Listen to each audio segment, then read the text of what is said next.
हरे कृष्णा कृष्णा कृष्णा हरे हरे, हरे राम राम राम हरे हरे। जय राधा माधव कुंज बिहारी, जय राधा माधव कुंज बिहारी, जय गोपी जन गिरिवरधारी, जय गोपी जन गिरिवरधारी, यशोदानंदन व्रज जन रंजन, यशोदानंदन व्रज जन रंजन, यमुना तीरा वनचारी, यमुना तीरा वनचारी, यमुना तीरा वनचारी।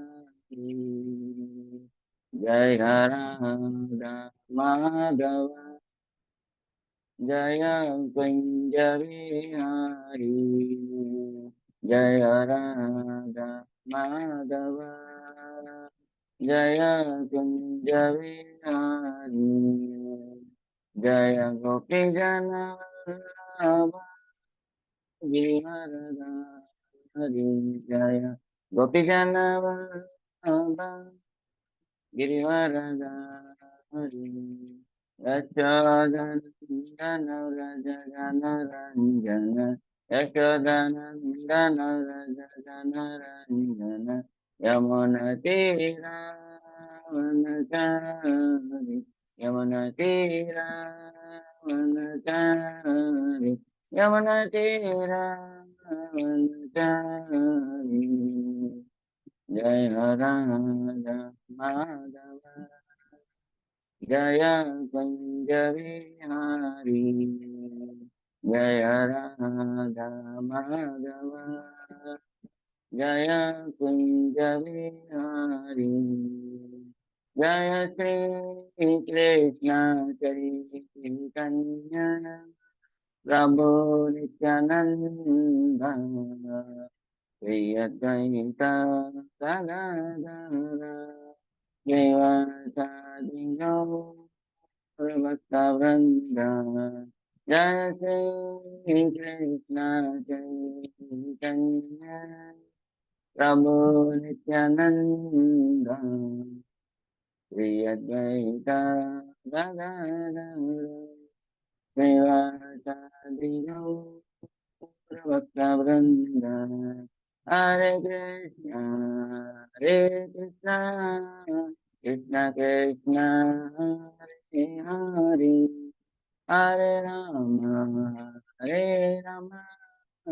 राम राम हरे हरे, हरे कृष्णा कृष्ण कृष्ण हरे हरे, हरे राम राम राम हरे हरे, हरे कृष्णा कृष्ण कृष्ण हरे हरे, हरे राम राम हरे हरे, हरे कृष्ण कृष्ण कृष्ण हरे हरे, हरे राम राम हरे हरे, हरे कृष्ण कृष्ण कृष्ण हरे हरे, हरे राम हरे हरे, जय हरे राधा हरे राधे, जय हरे राधा हरे राधे, जय जगन्नाथ जय जगन्नाथ, जय बलदेवा जय सुभद्रा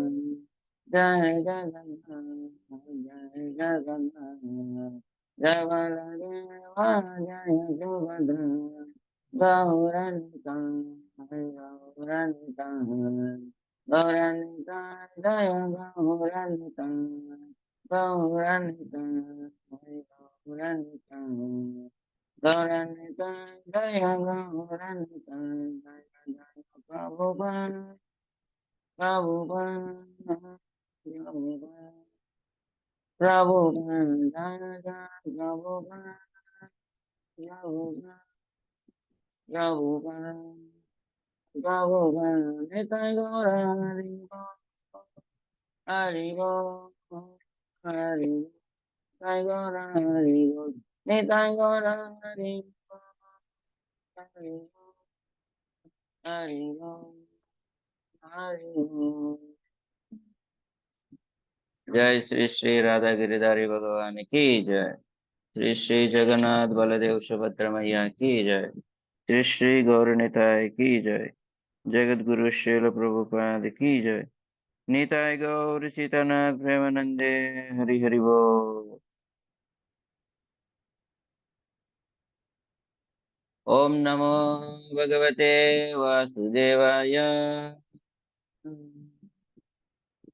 ओम नमो भगवते वासुदेवाय।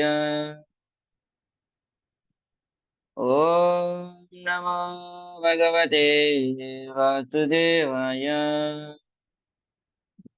नारायणं नमस्कृत्यं नरं चैव नरोत्तमं देवीं सरस्वतीं व्यासं ततो जयमुदीरये। नष्टप्रायेषु भद्रेषु नित्यं भागवत सेवया भगवतीरुत्तमश्लोके भक्तिर्भवति नैष्टिकी। मूकं करोति वाचालं पङ्गुं लङ्घयते गिरिं यत्कृपातमहं वन्दे श्रीगुरो दीनतारिणं परमानन्दमाधवं श्रीचैतन्य ईश्वरं कृष्णाय वासुदेवाय देवकी नन्दनाय च नन्दगोपकुमाराय गोविन्दाय नमो नमः। नमः पङ्कजनाभाय नमः पङ्कजमालिनी नमः पङ्कजनेत्राय नमस्ते पङ्कजाङ्घ्रये। यं प्रव्रमजन्तमनुपेतमपेतकृत्यं द्वैपायनो विरहकातराजुहाव पुत्रेति तन्मयतया तरवो विनेदु तं सर्वभूतहृदयं मणिमानतोऽस्मि। यस्वानुभावमखिलश्रुतिसारमेकम् आध्यात्मदीपमतितितीर्षतां तमोन्दम् संसारिणां करुणयाः पुराणगुह्यम् तं व्याससूनुमुपयामि गुरुमुनीनाम्।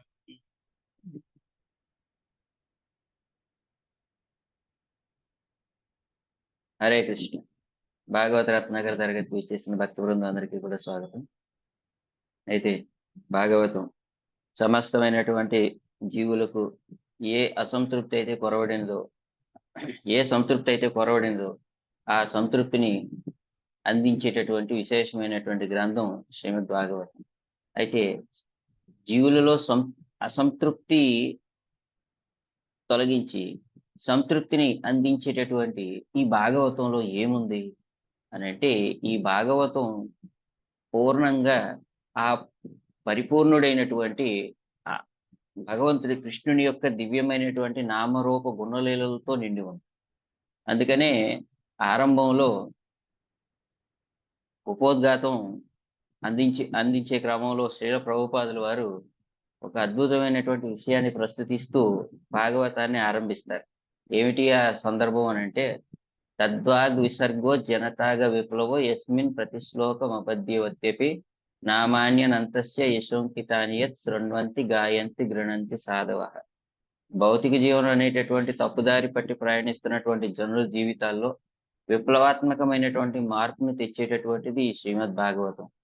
ఈ శ్రీమద్ భాగవతానికి ఈ ఇంత శక్తి ఎక్కడి నుంచి వచ్చినది అనంటే ఈ శ్రీమద్ భాగవతం సాక్షాత్తు భగవంతుడు కృష్ణుడు. ఆ కృష్ణుని యొక్క దివ్యమైనటువంటి నామ రూప గుణ లీలలతో నిండినటువంటి ఈ భాగవతం ఎవరైతే వింటారో, ఎవరైతే కీర్తిస్తారో, ఎవరైతే అంగీకరిస్తారో వారి యొక్క జీవితాల్లో తప్పనిసరిగా ఒక విప్లవాత్మకమైనటువంటి మార్పు కలుగుతుంది. ఏమిటా విప్లవాత్మకమైనటువంటి మార్పు అనంటే, పాపపు జీవనాన్ని విడిచి పుణ్యప్రదమైనటువంటి జీవనాన్ని ఆరంభించటం అనేటటువంటి ఒక విశేషమైనటువంటి శుభ మార్పును ప్రతి జీవులు చవిచూస్తారు. ఎప్పుడు? ఈ భాగవతాన్ని ఆశ్రయించినప్పుడు, భాగవతాన్ని శ్రవణం చేసినప్పుడు అంటూ ప్రభుపాదుల వారు ఈ విషయాన్ని ప్రస్తుతించారు. అందుకని ఈ భాగవతం ప్రారంభం నుంచి మొదలుకొని అంత్యం వరకు ఎటు చూసినా పూర్ణంగా భగవంతుని కృష్ణుడితో నిండిపోయి ఉంది.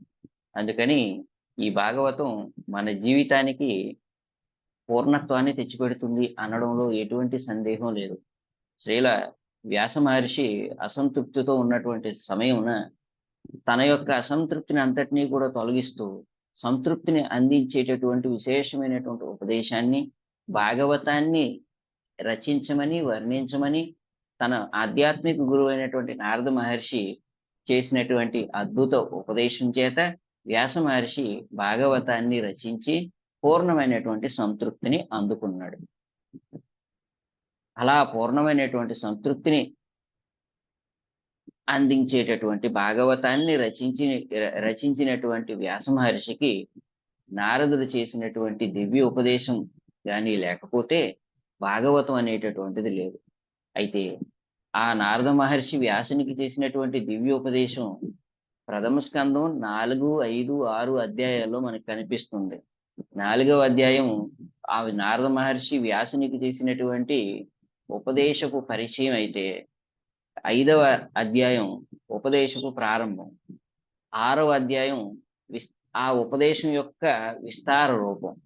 కాబట్టి ఈ 3 అధ్యాయాలని నారద వ్యాస సంవాదం అన్నారు. ఆ నారద వ్యాస సంవాదమే లేకపోతే భాగవతం లేదు. మనం గత తరగతుల్లో కూడా చెప్పుకున్నాం. కాబట్టి నారద వ్యాస సంవాదంలో భాగవత ప్రారంభం ఏదైతే ఉందో అది 5వ అధ్యాయంలో ఉంది. అనగా ప్రథమ స్కందం 5వ అధ్యాయం నారదుని ద్వారా వ్యాసదేవునికి భాగవతోపదేశం. ఈ అధ్యాయంలో మనం 25వ శ్లోకం వరకు చెప్పుకున్నాం. 25వ శ్లోకం వరకు చెప్పుకున్నాం. ఎట్లా చెప్పుకున్నాం అని అంటే, నారద మహర్షి వ్యాసుని దగ్గరికి వచ్చాడు.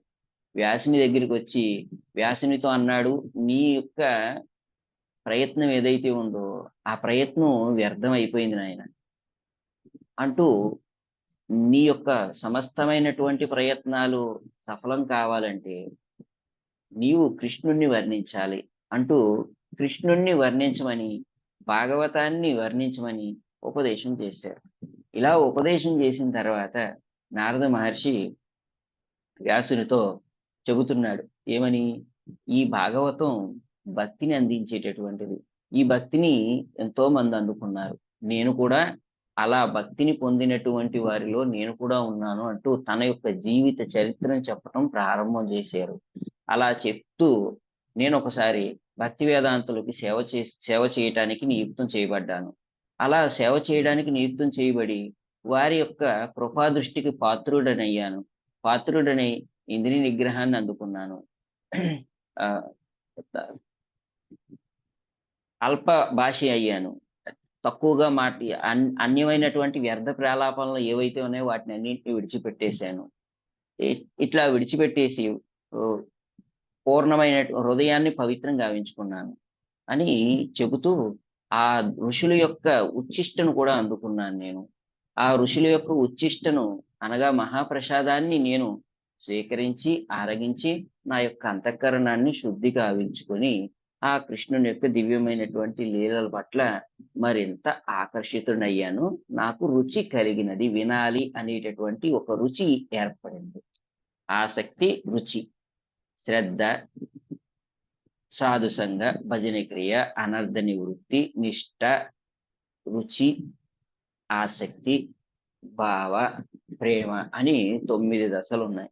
ఈ 9 దశల్లో నాకు రుచి ఆసక్తులు ఏర్పడ్డాయి.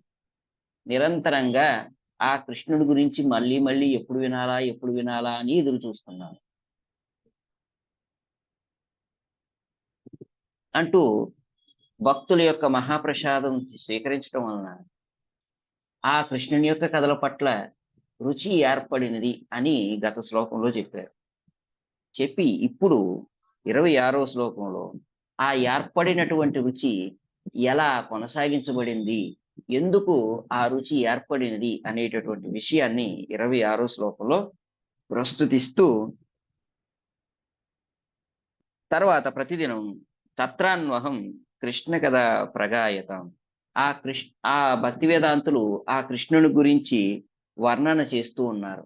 ఆ కృష్ణుని యొక్క వర్ణనంతటిని గానం చేస్తూ ఉంటుంటే నేను ప్రతిదినం, అంటే ఏదో ఒకరోజు విని ఇంకొక రోజు ఆపేయడం కాదు, ప్రతిరోజు శ్రవణం చేస్తూ ఉన్నాను.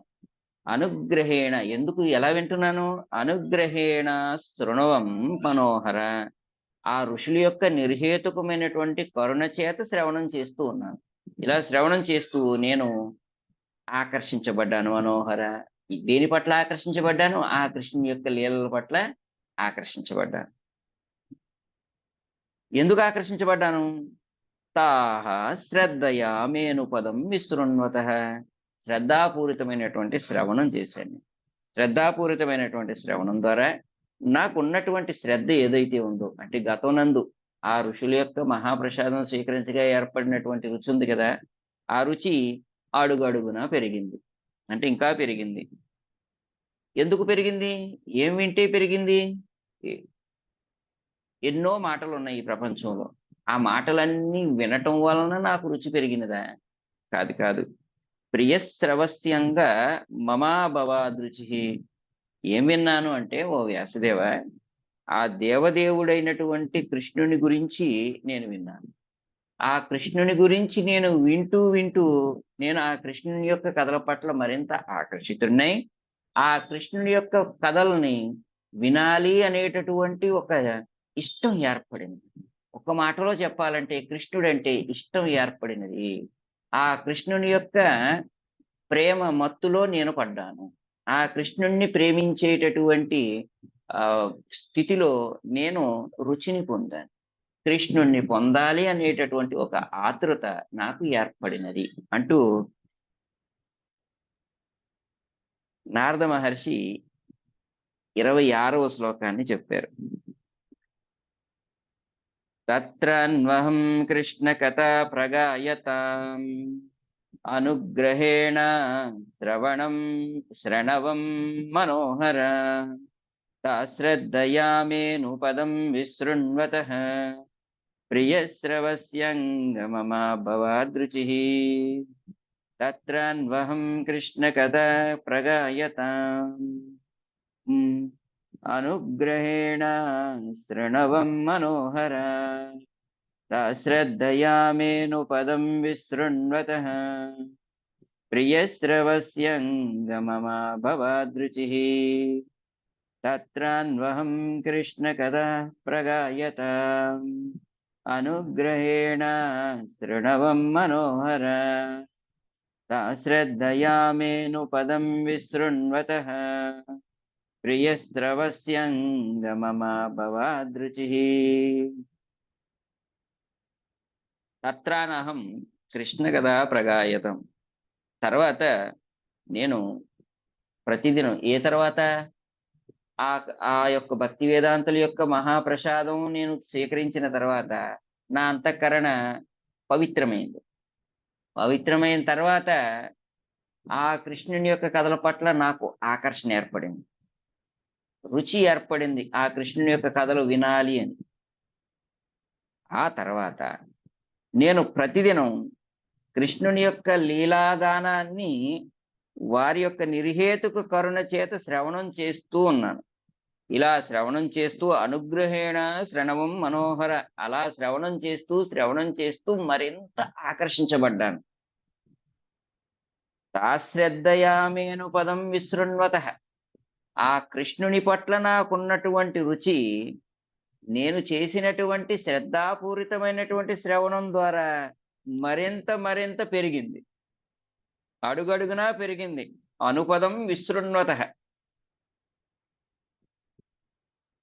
ఏం వింటే పెరిగింది అంటే, ఓ అంగ వ్యాసదేవ, ప్రియశ్రవస్యంగ మమా భవాదృచి, దేవదేవుడైనటువంటి కృష్ణుని గురించి విన్నాను కాబట్టి మమ భవాదృచి, నాకు రుచి కలిగినది, ఆ కృష్ణుడంటే ఇష్టం ఏర్పడినది, ఆ కృష్ణుని పట్ల భక్తి కలిగినది అని వ్యాస మహర్షికి నారదుడు తన యొక్క భక్తి ఎలా ఆరంభమయ్యింది, తాను ఏ విధంగా కృష్ణ భక్తిలోకి వచ్చాడు అనేటటువంటి విషయాన్ని చెబుతూ ఉన్నాడు. భావం భాష్యం చెప్పింది అభయచరణానంద భక్తి వేదాంత స్వామి శ్రీల ప్రభుపాద. ఓ వ్యాసదేవ, వేదాంతుల కరుణచే వారి సాంగత్యమున వారు గావించడే ఆకర్షణీయమైన కృష్ణలీలలను నేను శ్రవణం చేయగలిగితిని. ఆ విధమైన శ్రద్ధాపూరిత శ్రవణం చేత శ్రీకృష్ణ భగవానుని గూర్చిన శ్రవణ రుచి నా యందు అడుగడుగున వృద్ధి నొందినది. భాష్యం. పరతత్వమైన శ్రీకృష్ణ భగవానుడు స్వరూప లక్షణములందేగాక తన దివ్య లీలల యందును అత్యంత ఆకర్షణీయుడై ఉన్నాడు. పూర్ణుడైన అతడు తన నామము, యశస్సు, రూపము, లీలలు, పరివారాదుల యందును పూర్ణుడై ఉండుటయే అందులకు కారణం. అటువంటి పూర్ణుడైన భగవానుడు తన నిర్హేతుక కరుణతో భౌతిక జగమునందు అవతరించి జనులు తన ఎడ ఆకర్షితులై భగవద్ధామమునకు తిరిగి చేరుటకు యోగ్యులయ్యేడి రీతిలో మానవ రూపమున తన దివ్య లీలా ప్రదర్శనమును గావించును. జనులు సాధారణంగా లౌకిక కర్మలను ఒనరించు పలువురు గొప్పవారి చరిత్రలను వర్ణనలను శ్రవణం చేయుట యందు ఆసక్తులై ఉందురు. అటువంటి సాంగత్యం చే విలువైన కాలము వృధా యగుననియు, మరియు దాని వలన మనుజుడు త్రిగుణములచే మరింతగా ప్రభావితుడగుననియు తెలియకనే వారు అట్టి నైజమును కలిగి ఉందురు. కాని ఆ విధముగా కాలమును వృధా చేయుటకు బదులు మనుజుడు తన శ్రద్ధను శ్రీకృష్ణ భగవానుని దివ్య లీలా శ్రవణము వైపునకు మళ్లించినచో ఆధ్యాత్మిక జయమును పొందగలడు. అటువంటి కృష్ణ కథ శ్రవణము ద్వారా మనుజుడు భగవానునితో ప్రత్యక్ష సంబంధమును పొందగలడు. అంతేగాక పూర్వమే తెలుపబడినట్లు భగవానుని గూర్చిన శ్రవణం ద్వారా హృదయమునందు పోగుబడిన పాపములన్నీయును తొలగిపోవును. ఆ విధముగా సర్వ పాపములు తొలగినంతనే శ్రోత క్రమముగా లౌకిక సాంగత్యం నుండి ముక్తుడై శ్రీకృష్ణ భగవానుని రూపలక్షణముల ఎడ ఆకర్షితురగును. నారదముని ఈ విషయమును తన ప్రత్యక్షానుభవం ద్వారా వివరించి ఉన్నాడు. తెలియజేయునది ఏమనగా, కేవలము కృష్ణలీలలను శ్రవణం చేసినంత మాత్రముననే మనుజుడు ఆ భగవానుని సహచరులలో ఒకడు కాగలడు. ఆ రీతిగానే నారదముని నిత్య జీవనమును, అపరిమిత జ్ఞానమును, అనంతానందమును బడిసి భౌతిక ఆధ్యాత్మిక జగత్తులందంతటను నిరాటంకంగా సంచరింపగల సామర్థ్యమును పొందగలిగాను. శ్రీల నారదుల వారు తమ పూర్వ జన్మమున భక్తి వేదాంతులైన శుద్ధ భక్తుల నుండి శ్రవణం చేసిన రీతి ప్రామాణికులైన వారి నుండి శ్రీకృష్ణ భగవానుని దివ్యలీలలను శ్రద్ధ ఆసక్తులతో శ్రవణం చేయుట ద్వారా మనుజుడు అత్యున్నత జీవన పూర్ణత్వమును సాధింపగలడు. భక్తజన సంగమున శ్రవణం చేయుట అనేది ఈ విధానము నేటి కలహయుగమునకు అనగా కలియుగమునకు ప్రత్యేకంగా ఉపదేశించబడుచున్నది. శ్లోకం చర్చించే ముందు మంగళాచరణం చేసి ప్రారంభించండి. అజ్ఞానతిమిరాంధస్య జ్ఞానాంజనశలాకయ చక్షురున్మిలితం యేన తస్మై శ్రీ గురవే నమః. శ్రీచైతన్యమనోభీష్టం స్థాపితం యేన భూతలే స్వయం రూప కదా మह्यं ददाति स्वपदान्तिकम्। वन्देऽहं श्रीगुरो श्रीयुतपदकमलं श्रीगुरुन् वैष्णवांश्च श्रीरूपं साग्रजातं सहगणरघुनाथान्वितं तं सजीवं साद्वैतं सावधूतं परिजनसहितं कृष्णचैतन्यदेवं श्रीराधाकृष्णपादान् सहगणललिता श्रीविशाखान्वितांश्च नमो ॐ विष्णुपादाय कृष्णपृष्ठाय भूतले श्रीमते भक्तिवेदान्त स्वामिन्निति नामिने नमस्ते सारस्वते देवे गौरवाणी प्रचारिणे निर्विशेष शून्यवादी पाश्चात्यदेशतारिणे नमो महावदान्याय कृष्णप्रेम प्रदायते कृष्णाय कृष्णचैतन्य नाम्ने गौरतिशे नमः। हे कृष्ण करुणा सिन्धो दीनबन्धो जगत्पते गोपेश गोपिका कान्त राधा कान्त नमोऽस्तुते तप्तकाञ्चन गौराङ्गी राधे वृन्दावनेश्वरि वृषभानुस्तुते देवी प्रणमामि हरिप्रिये वाञ्छाकल्पतरुभ्यश्च कृपा सिन्धुभ्य एव च पतितानां पावनेभ्यो वैष्णवेभ्यो नमो नमः। जय श्री कृष्ण चैतन्य प्रभु नित्यानंद श्री अद्वैत गदाधर श्रीवासादि गौर भक्तवृंद हरे कृष्णा कृष्ण कृष्ण हरे हरे हरे राम राम राम हरे हरे हरे कृष्णा कृष्ण कृष्ण हरे हरे हरे राम राम राम हरे हरे हरे कृष्णा कृष्ण कृष्ण हरे हरे हरे राम राम राम हरे हरे।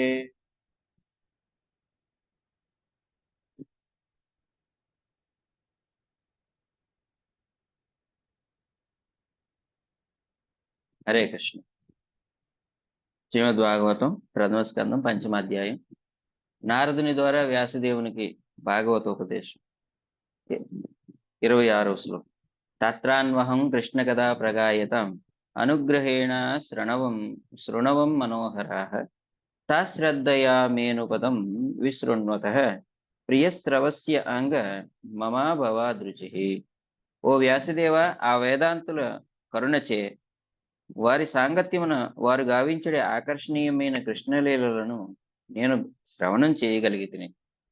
ఆ విధమైన శ్రద్ధాపూరిత శ్రవణం చేత శ్రీకృష్ణ భగవానుని గూర్చిన శ్రవణ రుచి నా యందు వృద్ధి నొందినది.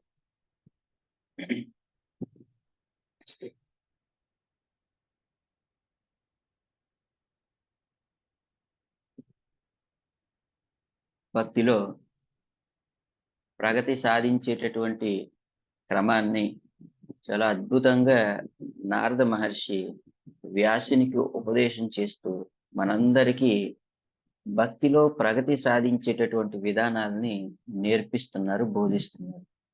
ప్రధానంగా భక్తి అనేటటువంటిది ఏ యోగాభ్యాసం అయినా కానీ పరతత్వానుభూతిని అందుకునేటటువంటి ఉద్దేశంతోనే నిండి ఉన్నది. పరతత్వ యొక్క అనుభూతిని అందించినటువంటి అభ్యాసం ఆధ్యాత్మిక అభ్యాసంగా పిలువబడదు. కాబట్టి ఆధ్యాత్మిక అభ్యాసముల యొక్క ప్రధానమైనటువంటి ఉద్దేశం ఆ పరతత్వమైనటువంటి భగవంతుడి కృష్ణుని యొక్క అనుభూతిని అందుకోవటం, పొందటం. ఆ కృష్ణానుభూతిని అందుకోవాలి అని అంటే ఖచ్చితంగా ఒక వ్యక్తి అభ్యాసం నందు శ్రద్ధను కనబరచాలి. అందుకని ఏ అభ్యాసమైనా శ్రద్ధతో ఆరంభం అవుతుంది. అలా శ్రద్ధతో ఆరంభమై ఆ ఆ యొక్క అభ్యాసం ఆ పరతత్వం అయినటువంటి భగవంతుని కృష్ణుని యందు ప్రేమతో పరిపక్వం అవుతుంది. అభ్యాసం యొక్క పరిపక్వం ప్రేమతో అవుతుంది. అందుకని ఈ ప్రేమను అందుకోవటానికి అభ్యాసం నుండి మొదలుకొని 8 దశలను దాటుకుని 9వ దశ అయినటువంటి ప్రేమ స్థితికి చేరుకోవాలి. దానినే సాధు సంగ, భజన క్రియ, అనర్థ నివృత్తి, నిష్ట, ఆసక్తి, రుచి, భావ, ప్రేమ అని చెప్పి అద్భుతంగా వర్ణించారు. ఇప్పుడు ఇలా వర్ణించినటువంటి ఈ యొక్క విధానాలన్నింటినీ కూడా, ఈ యొక్క స్థాయిలనన్నింటినీ కూడా దాటుకుంటూ ప్రేమ స్థితికి చేరుకోవాలి. భగవత్ ప్రేమ స్థితికి చేరుకోకుండా ఏ అభ్యాసం కూడా పూర్ణము కాదు. కనుకనే ఆ సమస్తమైనటువంటి అభ్యాసాలను పూర్ణం గావించుకునేటటువంటి విధి విధానాన్ని వ్యాస మహర్షి సులభంగా కలియుగ జనులకి బోధపడేటటువంటి రీతిన, అభ్యాసనందు సులభంగా నెలకొని ఉండేటటువంటి రీతిన వివరిస్తున్నారు. ఒక సులభమైనటువంటి పద్ధతిని ఈ 5వ స్కందం, ఈ యొక్క ప్రథమ స్కందం 5వ అధ్యాయంలో ఏమని చెబుతున్నారు అంటే, ఒక వ్యక్తికి ఆధ్యాత్మికమైనటువంటి అనుభూతి కలగాలంటే, ఆ భగవంతుని యందు ప్రీతి ఏర్పడాలి అనంటే, ఆ కృష్ణుని యొక్క దివ్యమైనటువంటి లీలలను శ్రవణం చేయుట యందే నిమగ్నం అవ్వాలి అని చెబుతున్నారు.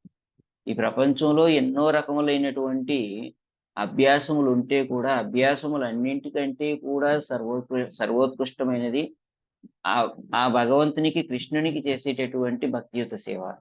ఎందుకు అనంటే, కర్మ జ్ఞానాలు ఏవైతే ఉన్నాయో వాటి వలన భగవంతుడు ప్రాప్తించడు.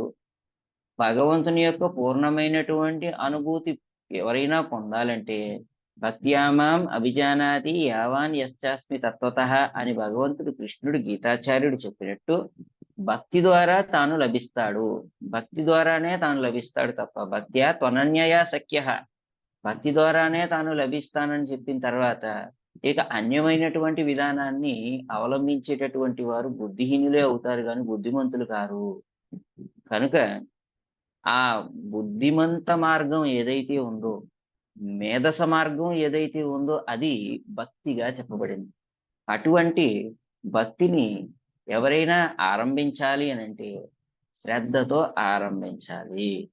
అయితే ఆ శ్రద్ధ ప్రేమగా పరిణమించాలి అంటే ఖచ్చితంగా వారంతా కూడా భాగవతాన్ని శ్రవణం చెయ్యాలి అంటూ నారద మహర్షి వ్యాసునికి ఒక ఉపదేశం చేస్తున్నారు.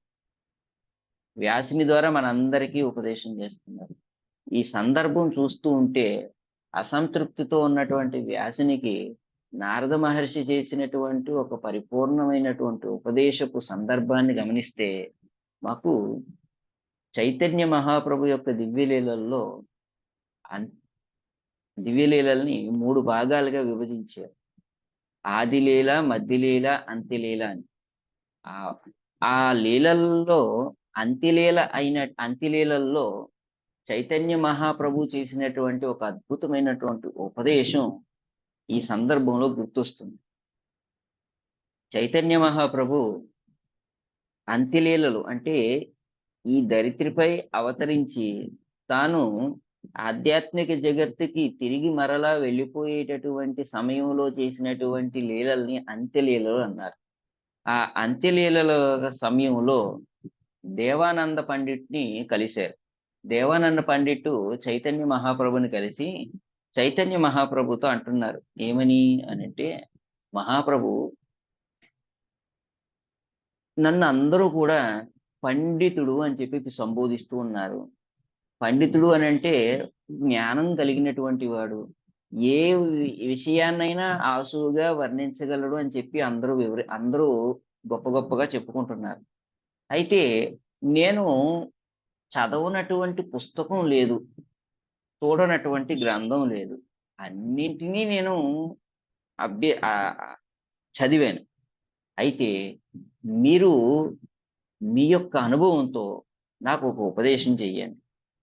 బుద్ధిమంతులకు ఏ పుస్తకం ఉద్దేశించబడింది? బుద్ధిమంతులకి ఏ పుస్తకం ఉద్దేశించబడింది అని ప్రశ్నించారు.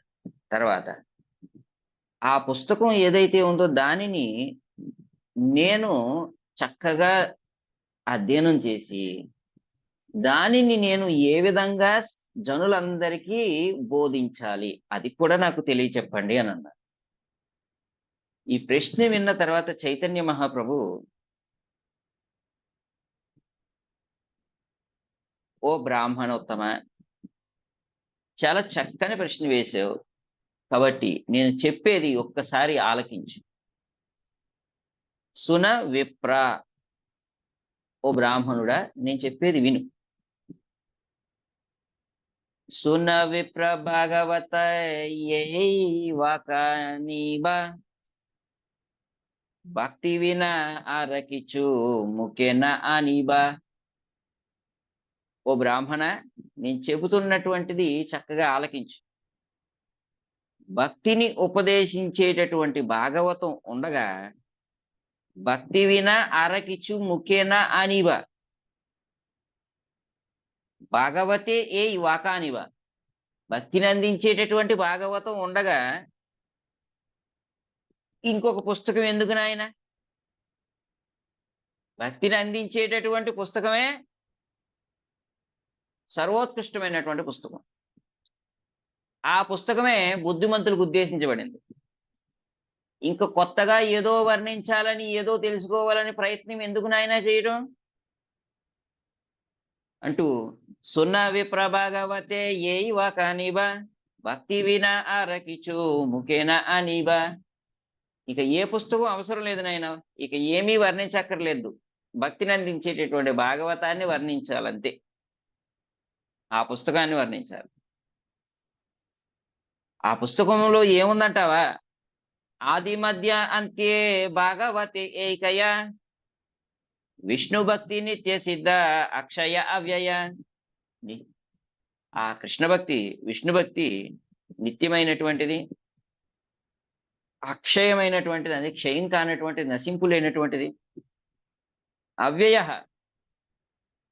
తరగనటువంటిది, నశించినటువంటిది, పతనం చెందించినటువంటిది, నశించ తరగనటువంటిది, శాశ్వతమైనటువంటిది ఆ కృష్ణ భక్తి. ఆ కృష్ణ భక్తి గురించి ఆది మధ్య అంతే, ఆరంభంలోనూ కృష్ణ భక్తి గురించి వర్ణించారు, మధ్యంలోనూ కృష్ణ భక్తి గురించి వర్ణించారు, అంత్యమున కూడా కృష్ణ భక్తి గురించి వర్ణించారు. ఇట్లా ఆది మధ్య అంతం అంతటా కూడా ఈ గ్రంథం భగవంతుని యందు విశుద్ధమైనటువంటి భక్తితో నిండిపోయి ఉంది. ఆ భగవంతుని యొక్క కృష్ణుని యందు కలిగేటటువంటి భక్తిని గురించి సంపూర్ణంగా వర్ణించబడింది. అందుకని ఇంత గొప్ప సాహిత్యం ఉండగా ఇంకొక సాహిత్యం ఎందుకు నాయన? అందుకని భాగవత శాస్త్రే సే భక్తిర తత్వ కహే తేని భాగవత సమ కోన శాస్త్ర నేహే. భాగవతం భక్తియుత సేవను కీర్తిస్తూ ఉన్నందున తేని భాగవత సమ కోన శాస్త్ర నహే, ఈ శ్రీమద్ భాగవతానికి సమానమైనటువంటి శాస్త్రం ఎక్కడా లేనే లేదు, ఈ సృష్టిలోనే లేదు. అంత గొప్ప గ్రంథం ఉంది. కాబట్టి ఇంత గొప్ప గ్రంథాన్ని బుద్ధిమంతులు ఎందుకు వదిలేయాలి? నిజంగా భాగవతాన్ని విడిచి ఏ గ్రంథాన్ని పట్టుకున్నా వాడు బుద్ధిహీనుడే. భాగవతం వినకుండా ఇంకా మరి ఏ ఒక్క సంభాషణ విన్నా, ఏ ఒక్క ప్రస్తావన వినడానికి మనసు పెట్టినా వాడు బుద్ధిహీనుడే. భాగవత శాస్త్రేసే భక్తిర తత్వ కహే తేని భాగవత సమ కోన శాస్త్ర నహే. ఈ భాగవతం కంటే గొప్ప శాస్త్రాన్ని విడిచిపెట్టాడంటే, భాగవతం కంటే గొప్ప శాస్త్రం ఇంకొకటి ఏదో ఉందని తలిచేయడనంటే వాడు బుద్ధిహీనుడు. ఎందుకు అనంటే భాగవతమే ఈ సృష్టిలో శ్రేష్టమైనటువంటిది. కాబట్టి భాగవతాన్ని చక్కగా స్వీకరించిన ఆయన, భాగవతాన్ని బుద్ధిమంతుడు పట్టుకోవాలి అని అద్భుతమైనటువంటి ఉపదేశం చేశారు. కాబట్టి ఈ భాగవతాన్ని నీవేం చేయాలి? దీన్ని ఆలకించు. ఈ ఆలకించినటువంటి ఈ భాగవతాన్ని చక్కగా నీవు అందరికీ వర్ణించు, తెలియచెప్పు, కీర్తించు, గానం చేయి అని చెప్పి అద్భుతమైనటువంటి ఉపదేశం చేశారు. ఇదే రీతిన అసంతృప్తితో ఉన్నటువంటి వ్యాస మహర్షి దగ్గరికి వచ్చినటువంటి నారద మహర్షి కూడా భాగవతాన్ని కీర్తించమని ప్రేరేపిస్తున్నాడు. ఒక పరిపూర్ణమైనటువంటి గురువు పరిపూర్ణమైనటువంటి ఉపదేశంతో శిష్యునికి పూర్ణత్వాన్ని అందిస్తాడే గాని అపరిపూర్ణమైనటువంటి మాటలతో, లోకాన్ని రంజింపజేసేటటువంటి వాక్యాలతో, లౌకికమైనటువంటి ప్రస్తావనలతో శిష్యునికి అపరిపూర్ణత్వాన్ని అందించడు. శిష్యునికి నిజమైనటువంటి పూర్ణత్వం, నిజమైనటువంటి సంతృప్తి దేనితో కలుగుతుంది? భగవంతుడు స్వయంగా చెప్పాడు ఈ మాట. మచ్చిత్త మద్గద ప్రాణ బోధయంత పరస్పరం కథయంతశ్చ మాం నిత్యం తుష్యంతి చరమంతి చ. నా భక్తులు నా గురించి ఒకరికొకరు చర్చించుకుంటూ బోధించుకుంటూ గొప్ప ఆనందాన్ని సంతృప్తిని అనుభవిస్తారు అని చెప్పాడు. అంటే ఆనందము సంతృప్తి అనున్నది లౌకికమైనటువంటి విషయ చర్చను చెయ్యటంలోనో, లౌకికమైనటువంటి విషయ చర్చను చేస్తుంటే ఆ చర్చను వినటంలోనో లేదు. వాస్తవికమైనటువంటి ఆనందము సంతృప్తి అనునవి ఆ కృష్ణుని యొక్క దివ్యమైనటువంటి నామరూప గుణలీలలతో కూడినటువంటి కథలో దాగి ఉన్నది, అనగా భాగవత కథా చర్చలో దాగి ఉన్నది. ఆ కృష్ణుడు చేసినటువంటి దివ్యమైనటువంటి ఉపదేశాలను చర్చించటంలో ఉన్నది అని ఏట తెల్లం అయిపోయింది కదండి. ఎంత స్పష్టంగా చెప్పాడు గీతాచార్యుడు. ఈ ప్రపంచంలో వాస్తవికమైనటువంటి ఆనందము సంతృప్తి అనున్నది కృష్ణుని యొక్క కథలను శ్రవణం చేసేటటువంటి వాడు, చర్చించేటటువంటి వాడు, బోధించేటటువంటి వారు తప్ప అన్యమైనటువంటి వారికి ఆనందం సంతృప్తి అనేటటువంటివి కలగవు. అందుకని సంతృప్తి ఆనందాలను వాంఛించేటటువంటి వారు కృష్ణుని యొక్క దివ్యమైనటువంటి కథలను చర్చించుట యందు మనస్సు పెడతారు. అలా మనసు పెట్టేటటువంటి వారు బుద్ధిమంతులు అని చైతన్య మహాప్రభు చెప్పారు. అదే విషయాన్ని తిరిగి మరలా నారద మహర్షి వ్యాసుడికి ఉపదేశం చేస్తున్నారు. ఆ భగవంతుడి కృష్ణుడేమో కురుక్షేత్ర రణరంగంలో ఉన్నప్పుడు ఆ యొక్క అర్జునుడికి ఉపదేశం చేశాడు. నా భక్తులు ఆనందాన్ని సంతృప్తిని నా కథల్లో అనుభవిస్తారు అని, నా కథల గురించి చర్చించుకుంటూ బోధించుకుంటూ గొప్ప ఆనందాన్ని సంతృప్తిని అనుభవిస్తారు అన్నాడు. మరలా అదే కృష్ణుడు శ్రీ చైతన్య మహాప్రభువుగా అరుదించి సమస్తమైనటువంటి ఆధ్యాత్మిక శిక్షణకు మూలమైనటువంటి భక్తియుత సేవను గూర్చి ఉపదేశం చేస్తూ ఆ భక్తి ఏ విధంగా చెయ్యాలో అందరికీ నేర్పిస్తూ ఆ చైతన్య మహాప్రభు స్వయంగా ఉపదేశం చేస్తున్నాడు. ఏమని? నిజమైనటువంటి ఆనందం సంతృప్తి అనునవి కృష్ణుని యొక్క దివ్యమైనటువంటి కథలలోనే ఉన్నది అని తిరిగి మరలా ఉపదేశం చేస్తున్నాడు. తానే స్వయంగా ఆ కృష్ణుని యొక్క దివ్యమైనటువంటి కథలలో ఉండేటటువంటి మధురిమను అనుభవించాడు కూడా. ఆ కృష్ణుడేమో నా కథలలో ఆనందం సంతృప్తి ఉన్నది అని ఉపదేశం చేశాడు. మరి ఆ కథలలో ఉన్నటువంటి ఆనందం సంతృప్తి ఏమిటనేటటువంటిది చూడటానికి తానే స్వయంగా శ్రీ చైతన్య మహాప్రభువుగా భక్తుని రూపంలో అవతరించాడు. ఇలా అవతరించి తాను ఆనందించినటువంటి ఆనందాన్ని, తాను పొందినటువంటి సంతృప్తిని అంతటినీ కూడా రంగరించి ఆ యొక్క దేవానంద పండితునకు ఉపదేశం చేస్తున్నాడు. బుద్ధిమంతుడైనటువంటి వాడు భాగవతాన్ని పట్టుకుంటాడు అని. అదే ఉపదేశాన్ని నారద మహర్షి వ్యాసునికి చేస్తుంది. అసంతృప్తితో ఉన్నాడు వ్యాసుడు. అసంతృప్తితో ఉన్నటువంటి వ్యాసుని చెంతకు చేరి, వ్యాస, నీవు చాలా గొప్పవాడివయ్యా. ఇంత గొప్పవాడు అయినటువంటి నీవు అసంతృప్తి పొందకూడదే, కానీ అసంతృప్తి పొందావు. నీవు అమోఘ దృక్కు, పూర్ణమైనటువంటి దృష్టి కలిగినటువంటి వాడు. పూర్ణమైనటువంటి దృష్టి కలిగిన నీవు పూర్ణమైనటువంటి ఆనందాన్ని అందుకోవాలి కదా నాయన, పూర్ణమైనటువంటి సంతృప్తిని అందుకోవాలి కదా నాయన. పరతత్వం యొక్క 3 దశలను నీవు పూర్తిగా అనుభవించినటువంటి వాడు. బ్రహ్మానుభూతిని పొందినటువంటి వాడివి, పరమాత్మానుభూతిని ఎరిగినటువంటి వాడివి, ఆ పరతత్వానుభవంలో ఉత్కృష్టమైనటువంటి భగవద్ అనుభూతిని కూడా అందుకున్నటువంటి వాడివి. ఇటువంటి నీకు అసంతృప్తి ఏమిటి నాయన? నీకు అసంతృప్తి ఉండకూడదే. అయినా నీకు అసంతృప్తి కలిగినది అని అంటే నీ సామర్థ్యానికి తగ్గట్టు నీవు ఆ కృష్ణుణ్ణి సేవించలేదేమో. నీ సామర్థ్యానికి తగ్గట్టు ఆ కృష్ణుణ్ణి నీవు కీర్తించలేదు కనుకనే నీకు అసంతృప్తి నెలకొన్నది. నీవు ఆ కృష్ణుని గురించి కీర్తించకుండా నీవు ఏమి చేసినా నీకు అసంతృప్తి నిన్ను పట్టి పీడిస్తుంది నాయన అంటూ ఒక అద్భుతమైనటువంటి ఉపదేశం చేయటం ప్రారంభం చేసి వ్యాసునితో అంటున్నాడు. వ్యాస, రోగంతో ఉన్నటువంటి వ్యక్తికి వైద్యుడు అవసరం.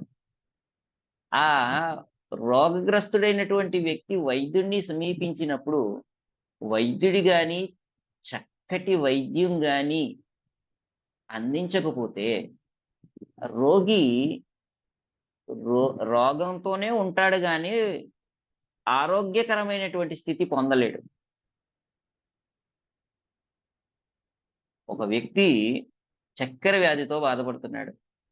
చక్కెర వ్యాధితో బాధపడుతున్నటువంటి వ్యక్తి వైద్యుడిని సంప్రదించినప్పుడు వైద్యుడు ఔషధాన్ని ఇచ్చాడు. ఔషధాన్ని ఇచ్చి ఆ చక్కెర వ్యాధి కలిగినటువంటి వానికి చెబుతున్నాడు, మీరు స్వీట్స్ తినకూడదండి అని చెబుతున్నాడు. మీరు ఈ చక్కెర తీపి పదార్థాలు అన్నింటికీ దూరంగా ఉండండి అని చెప్పారు. చెబితే ఆ రోగి అంటున్నాడు, డాక్టర్ గారు, మీరు స్వీట్స్ తినద్దన్నారు, బాగానే ఉంది, మీరు చెప్పినట్టు నేను తినను స్వీట్స్, కానీ నాకు జిలేబీ అంటే ప్రాణం అండి, ఒక్క జిలేబీ తినడానికి అనుమతి ఇవ్వండి అని చెప్పారు. ఆ వైద్యుడు అనుకున్నాడు, ఇతనికి అన్నింట్లోనూ నేను రిస్ట్రిక్షన్ చేసేస్తే నా దగ్గరికి రాడేమో, మళ్ళీ ఇంకొక వైద్యుడి దగ్గరికి వెళ్ళిపోతాడేమో, కాబట్టి జిలేబీ తినమని చెబుదాం అని చెప్పి మీరు జిలేబీ తప్ప ఇంకేమీ తినకూడదు, జిలేబీ తినండి పర్వాలేదు అని చెప్పాను. అయితే ఒక 2-3 నెలల తర్వాత మరలా వైద్యుడి దగ్గరికి వచ్చాడు ఆ రోగి. షుగర్ వ్యాధి చక్కెర వ్యాధి ఏదైతే లెవెల్ ఉందో అది మరింత పెరిగిపోయింది. ఎంత పెరిగిపోయిందంటే వైద్యుడే కంట్రోల్ చేయలేనంతగా పెరిగిపోయింది. వైద్యుడు తల పట్టుకొని అంటున్నాడు, ఏం చేసావు నాయన? నేనేం చేశాను డాక్టర్ గారు, మీరు ఏం చెప్పారు అదే చేశాను. మీరు నాకు ఏం చెప్పారు? స్వీట్స్ తినద్దన్నారు, స్వీట్స్ నేను తినలేదు. జిలేబీ తినమన్నారు కదా, అప్పుడు నేను జిలేబీ తిన్నాను. ఎలా తిన్నాను? రోజు జిలేబీ తిన్నా. మరి రోజు జిలేబీ తింటే ఆ చక్కెర లెవెల్స్ పెరుగుతాయా తరుగుతాయా? వైద్యుడేమో అనుకున్నాడు, నాయనా ఒకసారి ఏదో తినమని చెప్పాను గాని ప్రతిరోజు అదే పనిగా తింటామని నేను అనుకోలేదు అని చెప్పాను. ఇట్లా రోగికి పథ్యం చెప్పినా పథ్యం పాటించేటటువంటి బుద్ధి ఉండదు. ఆ పథ్యం పాటించేటటువంటి బుద్ధి లేనటువంటి రోగిని ఎంటర్టైన్ చేసిన, ఎంకరేజ్ చేసిన, ప్రోత్సహించిన, అతను చేసేటటువంటి పనిని సమర్థించిన ఆ వైద్యుడు సరి అయినటువంటి వైద్యాన్ని అందించలేడు. ఆ రోగిని ఎప్పటికీ కూడా ఆరోగ్యకరంగా తీర్చిదిద్దలేడు. ఈ భౌతిక ప్రపంచంలో ఉన్నటువంటి జీవులంతా కూడా భవరోగం అనేటటువంటి ఒక రోగాన్ని మోసుకొని తిరుగుతున్నారు. ఆ భవరోగం దేని వలన ఏర్పడినది? వారు కృష్ణునికి చెయ్యవలసినటువంటి సేవను తిరస్కరించి ఇంద్రియ భోగ జీవితాన్ని గడపటానికి సన్నద్ధులయ్యారు. ఆ సన్నద్ధులైనటువంటి కారణం చేత ఇంద్రియ భోగాన్ని అనుభవించటం చేత వారు భవరోగులయ్యారు. కృష్ణుణ్ణి నిరాకరించడమే, కృష్ణుని యొక్క సేవను తిరస్కరించడమే వారి యొక్క భవరోగం కలగటానికి కారణమైంది వారందరికీ. కాబట్టి అటువంటి వారు సహజంగానే ఈ ఇంద్రియ భోగాల పట్ల ఆకర్షణ కలిగి ఉంటారు. సహజంగానే ఇంద్రియ భోగాల పట్ల ఆకర్షణ కలిగినటువంటి వారికి ఇంద్రియ భోగకరమైనటువంటి ఉపదేశాలు చేస్తూ భక్తిని ఇవ్వాలి అని చెప్పి నీవు చేసిన ప్రయత్నం ఉంది కదా, ఆ ప్రయత్నం వలన జనులంతా కూడా మరింత ఇంద్రియ భోగులు అయ్యారు. కానీ ఆ ఇంద్రియ భోగాన్ని విడిచి ఇంద్రియ భోగానికి అతీతమైనటువంటి భక్తిని అందుకోలేకపోయారు నాయన. ఎవరు అందుకోరు కూడా. అందుకని ఆధ్యాత్మికత పేరుతో లౌకికమైనటువంటి ఉపదేశం ఎప్పుడూ చెయ్యకూడదు. ఆధ్యాత్మికమైనటువంటి ఉపదేశం శుద్ధంగా ఉండాలి అనంటే, ఆ శుద్ధమైనటువంటి ఆధ్యాత్మిక ఉపదేశంలోనికి లౌకికమైనటువంటి ఉపదేశం చొప్పించకూడదు. లౌకికమైనటువంటి భావాన్ని దానిలో ప్రవేశింపజేయకూడదు. లౌకికవాదాన్ని ప్రోత్సహించేటటువంటి యత్నమే గాని ఆధ్యాత్మిక ఉపదేశం పేరుతో ఎవరైనా చేస్తే, దాని వలన జనులు పూర్ణ ప్రయోజనాన్ని అందుకోలేరు. ఆ భగవంతుని యందు విశుద్ధమైనటువంటి భక్తి తత్పరతను పెంపొందించుకోలేరు. నీవు చేసినటువంటి పని వలన జనులంతా కూడా మరింత ఇంద్రియభోగులయ్యారు. ధర్మ, అర్థ, కామ, మోక్షాలను వర్ణిస్తూ నీవు చేసినటువంటి ఉపదేశాల వలన జనులు ధర్మాన్ని విడిచిపెట్టారు, మోక్షాన్ని విడిచిపెట్టారు, అర్ధ కామాలకు తగులుకున్నారు. సంపాదనలో పడ్డారు. సంపాదనలో పడి సంపాదించినటువంటి ధనాన్ని ఇంద్రియ భోగానికి, సంపదలన్నింటినీ కూడా ఇంద్రియ భోగానికి ఖర్చు చేయటంలో మునిగిపోయారు. ధర్మం అనేటటువంటిది ఒకటి ఉంది అనేది మర్చిపోయారు. మోక్షం అనేటటువంటిది మనం పొందాలి, మోక్షవాంఛను మనం కలిగి ఉండాలి అనేటటువంటి విషయాన్ని మర్చిపోయారు. ఈ భౌతిక జగత్తు నుంచి విరమించుకునేటటువంటి అభ్యాసం చెయ్యాలనేటటువంటిది పూర్తిగా మర్చిపోయారు. అందుకని పథ్యం పాటించను అన్నవానికి పర్వాలేదులే అని మినహాయింపిస్తే వాడు పథ్యం పాటించడు మొత్తానికి. ఇంద్రియ భోగాన్ని అనుభవించేటటువంటి వానికి ఇంద్రియ భోగకరమైనటువంటి ఉపదేశం ద్వారా ఆధ్యాత్మికతను అందించాలని ప్రయత్నిస్తే వాడు మరింత ఇంద్రియ భోగంలో కూరుకుపోతాడే గాని ఊబిలో కూరుకుపోయినట్టు ఆ ఊబి అనేటటువంటి ఇంద్రియ భోగం నుంచి బయటికి రాలేడు. కృష్ణ భక్తిని పట్టుకోలేడు, కృష్ణ భక్తిని చేపట్టలేడు, కృష్ణ భక్తిని అందు నిష్ణాతుడు కాలేడు.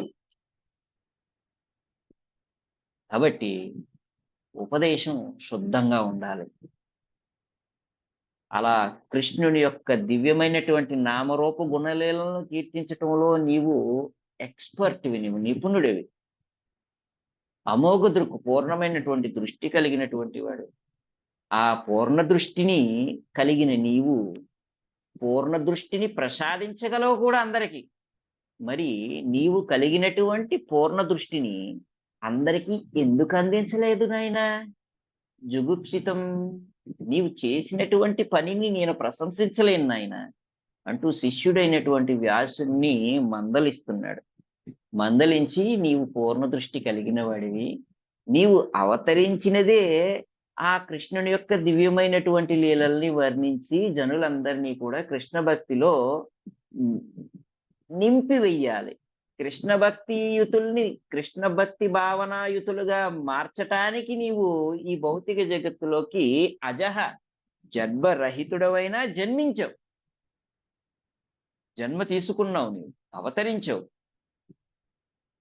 మరి ఇంకెందుకు నాయన ఆలస్యం చేస్తున్నావు? ఇక ఆలస్యం చెయ్యక, కాలయాపన చెయ్యక వెంటనే ఆ పూర్ణమైనటువంటి శుద్ధమైనటువంటి కృష్ణ కథ అమృతాన్ని నీ ముఖతః వర్ణించు నాయన, కీర్తించు నాయన అంటూ కృష్ణుని యొక్క మహిమల్ని వర్ణించు అని ఉపదేశం చేశాడు. ఆ ఉపదేశమే నారదుని ద్వారా వ్యాసునికి భాగవతోపదేశం అనేటటువంటి అధ్యాయంగా వర్ణించబడింది. అదే 5వ అధ్యాయం. ఆ అధ్యాయంలో మనం 26వ శ్లోకాన్ని చెప్పుకుంటున్నాం. ఈ రోజు శ్లోకం చెప్పుకుంటున్నాం. ఆ నారద మహర్షి చెబుతున్నాడు వ్యాసుడితో, నేను ఎందుకు నిన్ను కృష్ణుని యొక్క కథలను వర్ణించమని చెబుతున్నానో తెలుసానైనా? ఎందుకు చెప్పమని చెప్తున్నానంటే, ఆ భాగవతాన్ని సేవించటం వలన ఆ భగవంతుడి కృష్ణుని యందు భక్తి కలుగుతుంది. భాగవతాన్ని సేవించకుండా కృష్ణుని యందు ఎవరికి కూడా విశుద్ధమైనటువంటి భక్తి కలగదు నాయన. భాగవత స్పర్శతో, భాగవత ఆశ్రయంతో, భాగవత యొక్క శ్రవణంతో, భాగవతం యొక్క కీర్తనతో, భాగవతం యొక్క చర్చతో ఆ కృష్ణుని యందు భక్తి ప్రకటమవుతుంది గాని భాగవతం వినా భక్తి నా ప్రకట. భాగవతం లేకుండా ఎవరి హృదయంలో కూడా కృష్ణుని యందు భక్తి ప్రకటన కాదు. కాబట్టి భాగవతం వినాలి. ఇట్లా ఎంతో మందికి కలిగింది. నీవు అనొచ్చు, ఎవరికైనా కలిగిందా అని అడగొచ్చు. అలా అడిగితే నా దగ్గర సమాధానం ఉంది. ఏమిటి అని అంటే, ఎంతో మందికి కలిగింది పూర్వం. అవిచ్యుతోర్ధ కవిభిర్నిరూపుతో యదుత్తమ శ్లోక గుణాను వర్ణనం. ఎంతో మంది భక్తులకి భక్తి కలిగింది.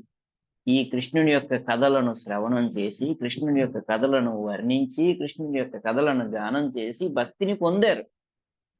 ఎక్కడ దాకా ఎందుకు నాయన? నాకు కూడా భాగవతాన్ని సేవించటం వల్లనే భక్తి కలిగింది. ఆ భాగవతాన్ని వినటానికి నాకు అవకాశం దొరికింది. ఎందుకు అంటే భాగవతాన్ని వినాలి అని అంటే చెప్పేవాడు కూడా ఉండాలి కదా, వర్ణించేవాడు కూడా కావాలి కదా. ఆ వర్ణించేవాడు ఎవరు అని అంటే ఆ కృష్ణుని యొక్క విశుద్ధమైనటువంటి భక్తుడు. అందుకని భాగవతం వినాలి అని అంటే భక్తుల్ని సమీపించాలి ముందు. భక్తుల్ని సమీపించకుండా భాగవతం ఎవ్వరూ కూడా ఆలకించలేరు, శ్రవణం చేయలేరు. అయితే నేను ఒకసారి చిన్నపిల్లవాడిగా ఉన్నాను. నాకేమీ కృష్ణుని యొక్క కథలు వినాలి అనేటటువంటి ఉద్దేశంతో ఉన్న శ్రద్ధ ఏమీ లేదు. ఆ కృష్ణుని యొక్క కథలను వినాలని నేనేమి అక్కడికి ఇక్కడికి పరుగులు పెట్టలేదు. నేనేదో యథావిధిగా మా అమ్మ పని చేసుకున్న ఆ ఇంట ఈ ఇంట పని చేసేటటువంటి ఆమె. ఆమె ఆ ఇంట ఈ ఇంట పని చేస్తూ ఉంటుంటే ఆమెతో పాటు వెనకాతల నేను పనికి వెళ్ళిపోయాను అమ్మతో పాటు. అలా పనికి వెళ్ళిపోయినప్పుడు ఒకరోజు నేను వెళ్ళినటువంటి ఇంటిలో భక్తి వేదాంతులు వచ్చి కూర్చొని ఉన్నారు. చాలా దేదీప్యమానంగా ఉన్నారు సుమా. ఎప్పుడూ చూడని రూపాలు, ఎప్పుడూ చూడనటువంటి వేష భాషలు, వస్త్రధారణ, ఇవన్నీ చూసి ఆశ్చర్యం కలిగింది. వారంతా చూస్తూ ఉంటుంటే కొత్తగా ఉన్నారు. వారిని చూసి ఎవరమ్మా అని అమ్మని అడిగా. అమ్మని అడిగితే వారు భక్తి వేదాంతులని అమ్మ చెప్పింది. అలా చెప్పినటువంటి అమ్మ వారికి సేవ చేసేటటువంటి అవకాశం పొందితే అమ్మతో పాటు నేను కూడా వారికి సేవ చేయటంలో నియుక్తం చేయబడ్డాను. అహం పురాతీత భవే భవం మునే దాస్యస్తు కస్యాశ్చన వేదవాదినాం నిరూపితో బాలక ఏవ యోగినాం శుశ్రూషణే ప్రావృషి నిర్వివీక్షతాం. నేను నియుక్తం చేయబడ్డాను. ఇలా నియుక్తం చేయబడి వారి యొక్క సేవలో నియుక్తమైనటువంటి వేళ వారు నన్ను చూశారు. ఎట్లా చూశారంటే నా మీద దయతో చూశారు, కృపా దృష్టితో నన్ను చూశారు. వారి యొక్క కృపా దృష్టి నాపై పడింది. అంతే. నాకు పిల్లవాడినే నేను. పిల్లవాడికి అది తినాలి, ఇది తినాలి, అది చూడాలి, ఇది చూడాలని ఎన్నో రకాలైనటువంటి ఒక లాలస ఉంటుంది. ఆ లాలస పోయింది. లోలుత్వం పోయింది. లోలుత్వం పోయి ఇంద్రియ నిగ్రహం వచ్చేసింది. అక్కడికి వెళ్ళాలి, ఆట పాటల యందు నిమగ్నం కావాలి అనేటటువంటి తత్పరత పోయింది. క్రీడాశక్తి తొలగిపోయింది. ఎప్పుడూ ఏదో ఒకటి మాట్లాడుతూ వ్యర్థ ప్రలాపన చేసేవాడిని. ఆ వ్యర్థమైనటువంటి ప్రలాపన ఏదైతే ఉందో దాన్ని అంతటినీ ముగించి నేను అల్పభాషినయ్యాను. ఎంత అవసరమో అంత మాట్లాడటం మొదలుపెట్టాను. అంటూ తే మయ్యపేత కిల చాపలేర్భకే దాంతే ధృత క్రీడనకేనువర్తిని చక్షుకృపాం యద్యపి తుల్య దర్శనాః శుశ్రూషమానే మునయోల్పభాషిని. అంటూ ఆ భక్తుల యొక్క కృపాదృష్టి కలిగితే ఒక వ్యక్తి పొందేటటువంటి ఫలం గురించి వర్ణించారు నారద మహర్షి. అలా నా జీవితంలో భక్తుని యొక్క కృపాదృష్టి వలన నాకు ఇంద్రియ నిగ్రహం కలిగింది, లౌకికమైనటువంటి విరక్తి ఏర్పడినది, అల్పభాషిని కూడా అయ్యాను. ఆ తర్వాత వ్యాస నాకు వారి సేవలో నిమగ్నమై ఉన్నటువంటి వేళ వారికి వడ్డన చేస్తూ ఉన్నదమ్మ. వెనకాతల నేను కూడా అమ్మతో పాటు సేవ చేస్తూ ఉన్నాను. సేవ చేస్తూ ఉంటుంటే వారు చక్కగా వడ్డించినటువంటి అన్ని వంటకాలను చక్కగా ఆరగించారు. ప్రసాదాన్ని చక్కగా తీసుకున్నారు. తీసుకో తీసుకోగా వారి యొక్క విస్తరలు ఏవైతే ఉన్నాయో ఆ విస్తరలలో ఉచ్ఛిష్టను మిగిల్చేశారు. వారి యొక్క ఉచ్ఛిష్టను విడిచిపెట్టేశారు. విడిచిపెట్టేస్తే నేను ఆ మునుల దగ్గరికి వెళ్ళి ఆ మునుల్ని అడిగాను. ఇ- ఇందు ఈ ఉచ్ఛిష్టం నేను తీసుకోవచ్చా అని అడిగాను. అంతే. వారు నా పైన ఎంతో అనుగ్రహంతో, ఎంతో దయతో తీసుకోమని అనుమతిచ్చారు. నాకు ఉచ్ఛిష్ట లభించింది. వారి అనుమతితో నేను ఉచ్ఛిష్టం తీసుకున్నాను అంతే. నా హృదయంలో ఉన్నటువంటి పాప ఫలములన్నీ కూడా నశించిపోయాయి. పాపములన్నీ తొలగిపోయినాయి. నా హృదయం పవిత్రమైంది. కృష్ణుని యొక్క కథల పట్ల నాకును వారి వలె ఆకర్షణ కలిగినది. నాకు కృష్ణుని యొక్క కథల పట్ల రుచి కలిగినది. హరిబోల్. నాకు రుచి ఏర్పడింది. వారి యొక్క కృప ప్రసాదంగా నాకు కృప మహాప్రసాదంగా లభించినటువంటి కారణం చేతనే నాకు కృష్ణుని యొక్క కథల పట్ల రుచి ఏర్పడినది అంటూ ఉచ్ఛిష్టలేపాననుమోదితో ద్విజై సకృత్స్మభుంజే తదపాస్తకిల్బిష ఏవం ప్రవృత్తస్య విశుద్ధ చేతస తదర్మ తద్ధర్మ ఏవాత్మ రుచి ప్రజాయతే అంటూ భక్తుల యొక్క మహాప్రసాదం యొక్క మహిమను నారదుడు చెప్పి తర్వాత తనకు ఎందుకు కృష్ణ కథా రుచి కలిగిందో ఆ కలిగినటువంటి కృష్ణ కథా రుచి ఏ విధంగా ఎలా కొనసాగించబడిందో ఈ రోజు శ్లోకంలో చెబుతూ తత్రాన్వహం కృష్ణ కథా ప్రగాయతాం అనుగృహేణ శృణవం మనోహర తాశ్రద్ధయా మేను పదం విశృణ్వతః ప్రియశ్రవస్యంగమమాభవాదృచి. ఓ వ్యాసదేవ, ఆ వేదాంతుల యొక్క కరుణ చేత వారి సాంగత్యంలో వారు గావించడి ఆకర్షణీయమైనటువంటి కృష్ణలీలలను నేను శ్రవణం చేయగలిగితే ఆ విధమైన శ్రద్ధాపూరిత శ్రవణం చేత శ్రీకృష్ణ భగవానుని గూర్చి శ్రవణ రుచి నా యందు వృద్ధి పొందినది అని నారదుడు వ్యాసునికి చెబుతూ ఉన్నాడు ఈరోజు శ్లోకంలో. ఈరోజు శ్లోకంలో వ్యాసుడు ఒక అద్భుతమైన నారద మహర్షి ఒక అద్భుతమైనటువంటి శబ్దాన్ని ప్రయోగించాడు. శ్రద్ధయ అని ఒక శబ్దం 2 సార్లు వచ్చింది. శ్రద్ధయా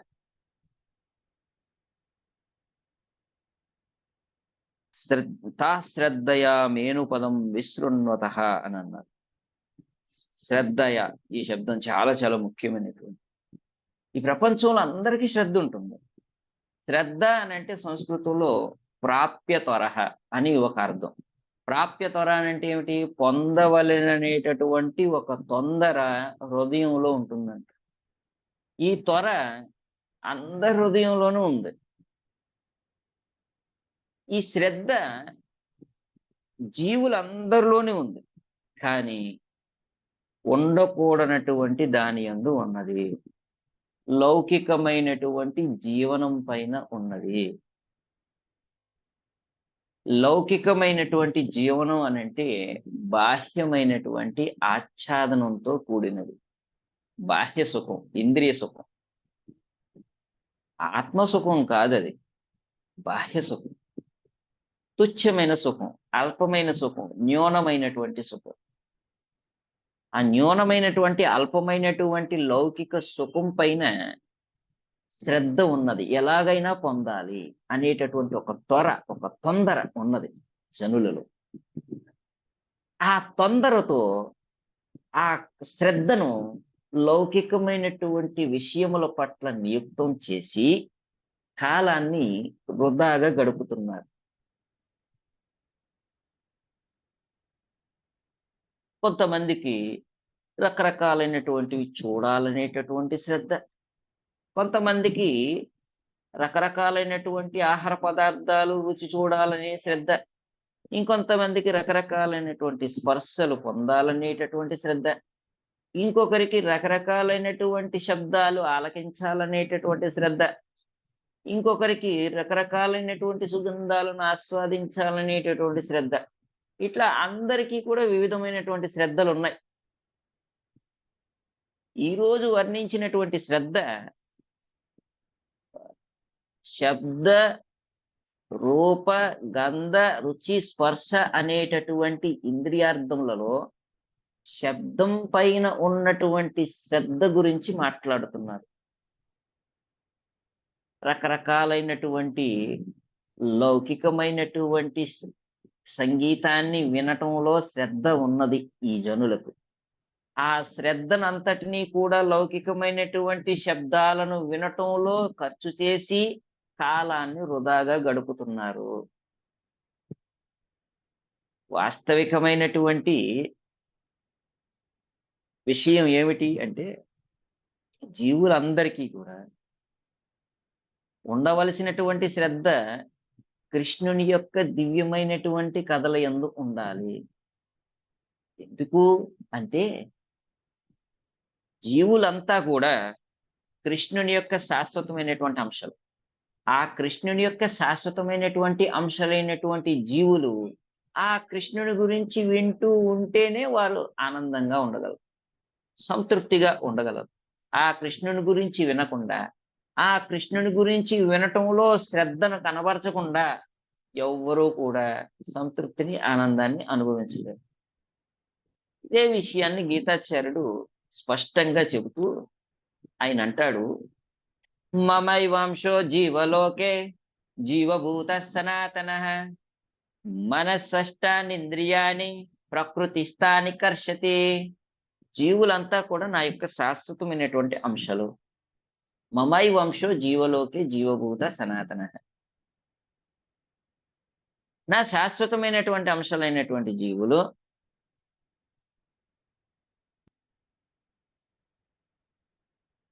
మనస్సుతో కూడి 6 ఇంద్రియములతో ఒక శరీరాన్ని పొంది, ఆ శరీరం నందు బంధించబడి, ఆ బంధించబడినటువంటి శరీరంతో పాటు ఒక ప్రకృతి నందు ప్రవేశించి, ఆ ప్రకృతిలో వారు స్థానికర్షతి, తీవ్రమైనటువంటి సంఘర్షణకు గురి అవుతున్నారు, తీవ్రమైనటువంటి సంఘర్షణను పొందుతున్నారు, తీవ్రమైనటువంటి దుఃఖానికి లోనవుతున్నారు. ఈ భౌతిక జగత్తులో స్థానం దుఃఖంని కలిగిస్తుంది. ఈ భౌతిక జగత్తులో మనకి లభించినటువంటి శరీరం దుఃఖాన్ని ప్రాప్తింపజేస్తుంది. కాబట్టి ఈ భౌతిక ప్రపంచంలో మనం సంబంధం పెట్టుకునేటటువంటి, శ్రద్ధను కనబరిచేటటువంటి ప్రతి వస్తువు, ప్రతి వ్యక్తి, ప్రతి ప్రదేశము, ప్రతి పరిస్థితి మనకి దుఃఖాన్ని అందించేదే గాని ఆనందాన్ని అందించేది కాదు. కాబట్టి ఆనందమయోభ్యాసాత్, ఆనందాన్ని అందుకునేటటువంటి అభ్యాసం చెయ్యటానికి నిర్దేశించినటువంటి జీవుడు, ఆనందభాగుడు కావలసినటువంటి జీవుడు, ఆనందభాగుడు అయ్యేందుకు అవకాశం పొంది మనుష్య శరీరం అనేటటువంటి అవకాశాన్ని పొందినటువంటి జీవుడు తనకు అందించినటువంటి ఇంద్రియాలన్నింటినీ అనవసరపు వ్యర్థమైనటువంటి లౌకిక విషయములు యందు నియుక్తం చేసి వ్యర్థంగా గడుపుతున్నాడు. ఇలా వ్యర్థంగా గడుపుతూ తాను దుఃఖితుడవుతున్నాడు. ప్రకృతి స్థాని కర్షతి. జీవర స్వరూప నిత్యర కృష్ణదాస్, వాని యొక్క స్వభావం నాకు అనగా భగవంతుడి కృష్ణునికి సేవ చేయటం అనేటటువంటి జీవుని యొక్క స్వభావం. ఆ జీవుని యొక్క స్వభావమైనటువంటి కృష్ణుని యొక్క దివ్యమైనటువంటి భక్తియుత సేవను విడిచిపెట్టి ఆ కృష్ణుణ్ణి సేవించుట మాని తాను ఆనందించాలని, భోగించాలని ప్రయత్నిస్తూ దుఃఖభాగుడవుతున్నాడు. ఆ దుఃఖభాగుడవుతున్నటువంటి ఆ జీవుణ్ణి గాంచి భగవంతుడి కృష్ణుడు, అరెరే పూర్ణుడైనటువంటి జీవుడు నా యొక్క అంశ అయినటువంటి జీవుడు అపరిపూర్ణుడయ్యాడే. ఆనంద సత్ చిత్ ఆనందములను కలిగి ఉన్నటువంటి జీవుడు అసత్తు అచిత్తు నిరానందమయుడయ్యాడే. తిరిగి మరల జీవుడు శాశ్వతమైనటువంటి స్థితిని పొందాలి, జ్ఞానవంతమైనటువంటి స్థితిని అందుకోవాలి, చేరుకోవాలి, ఆనందమ పదాన్ని అందుకోవాలి అనేటటువంటి విశాలమైనటువంటి దృక్పథంతో, దయతో, జీవుని పైన శ్రద్ధతో భగవంతుడు కృష్ణుడు ఈ ధరిత్రి పైన అవతరించాడు. ఈ ధరిత్రిపై అవతరించినటువంటి భగవంతుడి కృష్ణుడు పూర్ణంగా తన యొక్క దివ్యమైనటువంటి నామంతో, రూపంతో, లీలలతో, గుణాలతో, పరివారాదులతో అవతరిస్తాడు. ఆ కృష్ణుడు సమస్తమైనటువంటి నామములను తన యందే కలిగి ఉంటాడు.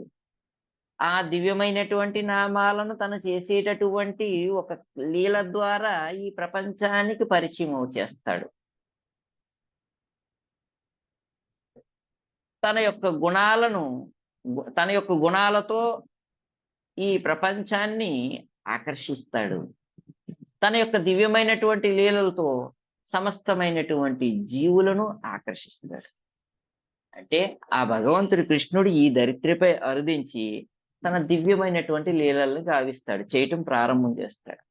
ఆ లీలల్ని అతడు జరపటానికి 2 కారణాలు: భక్తులకు ఆనందాన్ని ప్రదానం చేయటం, రెండవది సమస్తమైనటువంటి జనులను అనగా జీవులందరినీ ఆకర్షించటం కోసం. తాను ఆకర్షించి భక్తియుత సేవా పదంలో వారిని నిలిపి ఆధ్యాత్మిక జగత్తునకు ఉద్ధరించేందుకు గాను ఈ ధరిత్రిపైకి భగవంతుడు అరుదించి దివ్యమైనటువంటి లీలల్ని చేస్తూ ఉంటాడు. అయితే ఓ అంగ ప్రియశ్రవస్యాంగ,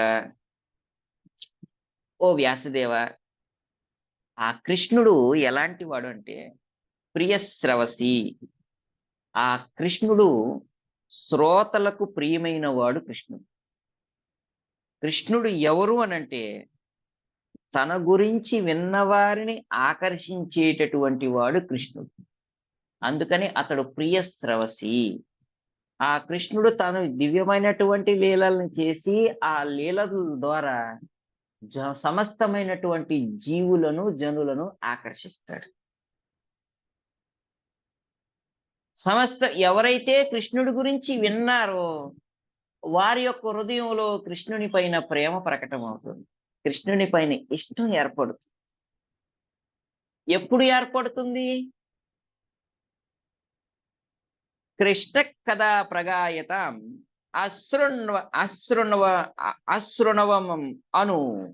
అశృణ్వమను. ఎప్పుడు ఏర్పడుతుంది అంటే కృష్ణుని యొక్క లీలాగానమును ప్రతిదినం శ్రవణం చేస్తే కలుగుతుంది. ఏదో ఒకసారి విన్నాను నేను చాలు అంటే కాదు. నిత్యం భాగవత సేవయ అన్నారు. అంటే ప్రతినిత్యం ఆ కృష్ణుని గురించి వినాలి. నేను మంగళవారం విన్నానండి, నేను శుక్రవారం విన్నాను, శనివారం విన్నాను చాలు అంటే కాదు. ప్రతినిత్యం ఆ కృష్ణుని గురించి గానం చేస్తూ ఉంటుంటే వినాలంట. ఆ కృష్ణుని గురించి వింటూ ఉంటే ప్రతినిత్యం ఆ కృష్ణుని మీద ప్రీతి ఏర్పడుతుంది, ఆ కృష్ణుని పట్ల ఇష్టం ఏర్పడుతుంది, ఆ కృష్ణుని పట్ల భక్తి కలుగుతుంది. కృష్ణ కదా ప్రగాయతాం అశృణవం అనుహు. కృష్ణుడి యొక్క లీలాగానం ప్రతినిత్యం ప్రతిదినం శ్రవణం చెయ్యాలి. మరి అలా వినాలంటే ఎవరైనా గానం చెయ్యాలి కదండి. చెయ్యాలి. ఎవరైనా గానం చెయ్యాలి. మరి ఎవరు చేస్తారు? భక్తులు చేస్తారు. నా జీవితంలోకి భక్తులు వచ్చారు, అని నారదుడు చెబుతున్నాడు. ఆ భక్తి వేదాంతులంతా గానం చేస్తూ ఉంటే నేను వారి నుండి శ్రవణం చేశాను.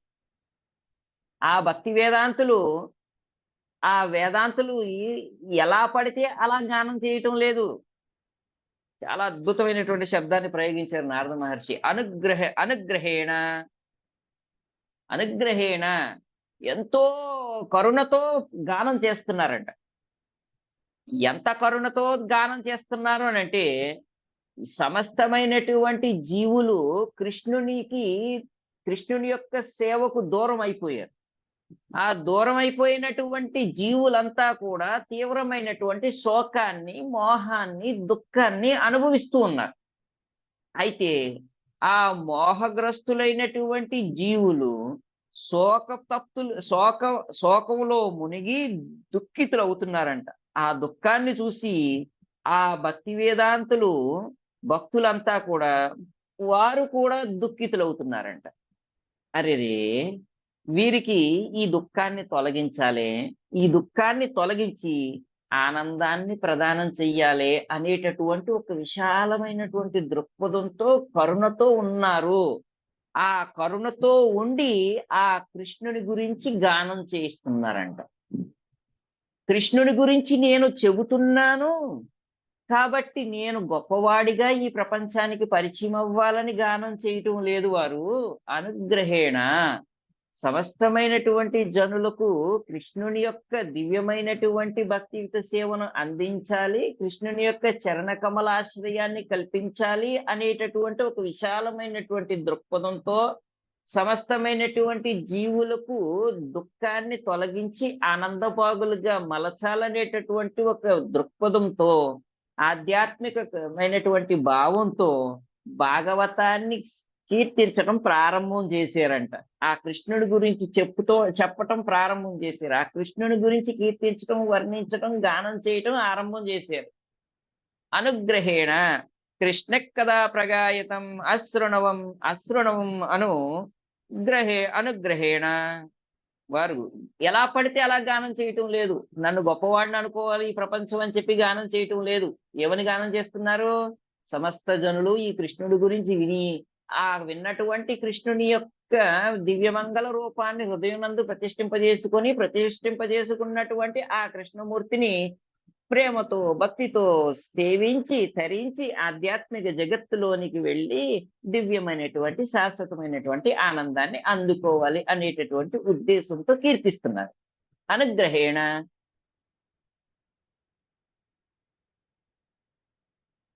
నిర్హేతుకమైనటువంటి కరుణతో కీర్తిస్తున్నారు.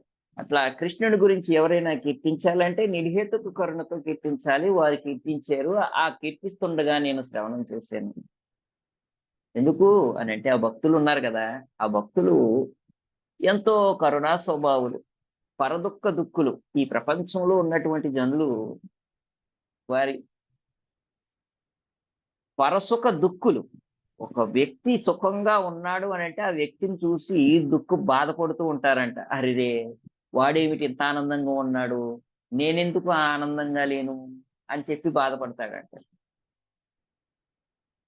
భక్తుడు అలా కాదు. ఎవరైనా కానీ దుఃఖంగా ఉంటే అయ్యో ఈ జీవి దుఃఖపడుతుంది, ఈ జీవికి ఎట్లా ఆనందాన్ని అందించాలి అని చెప్పి దుఃఖపడతాడండి.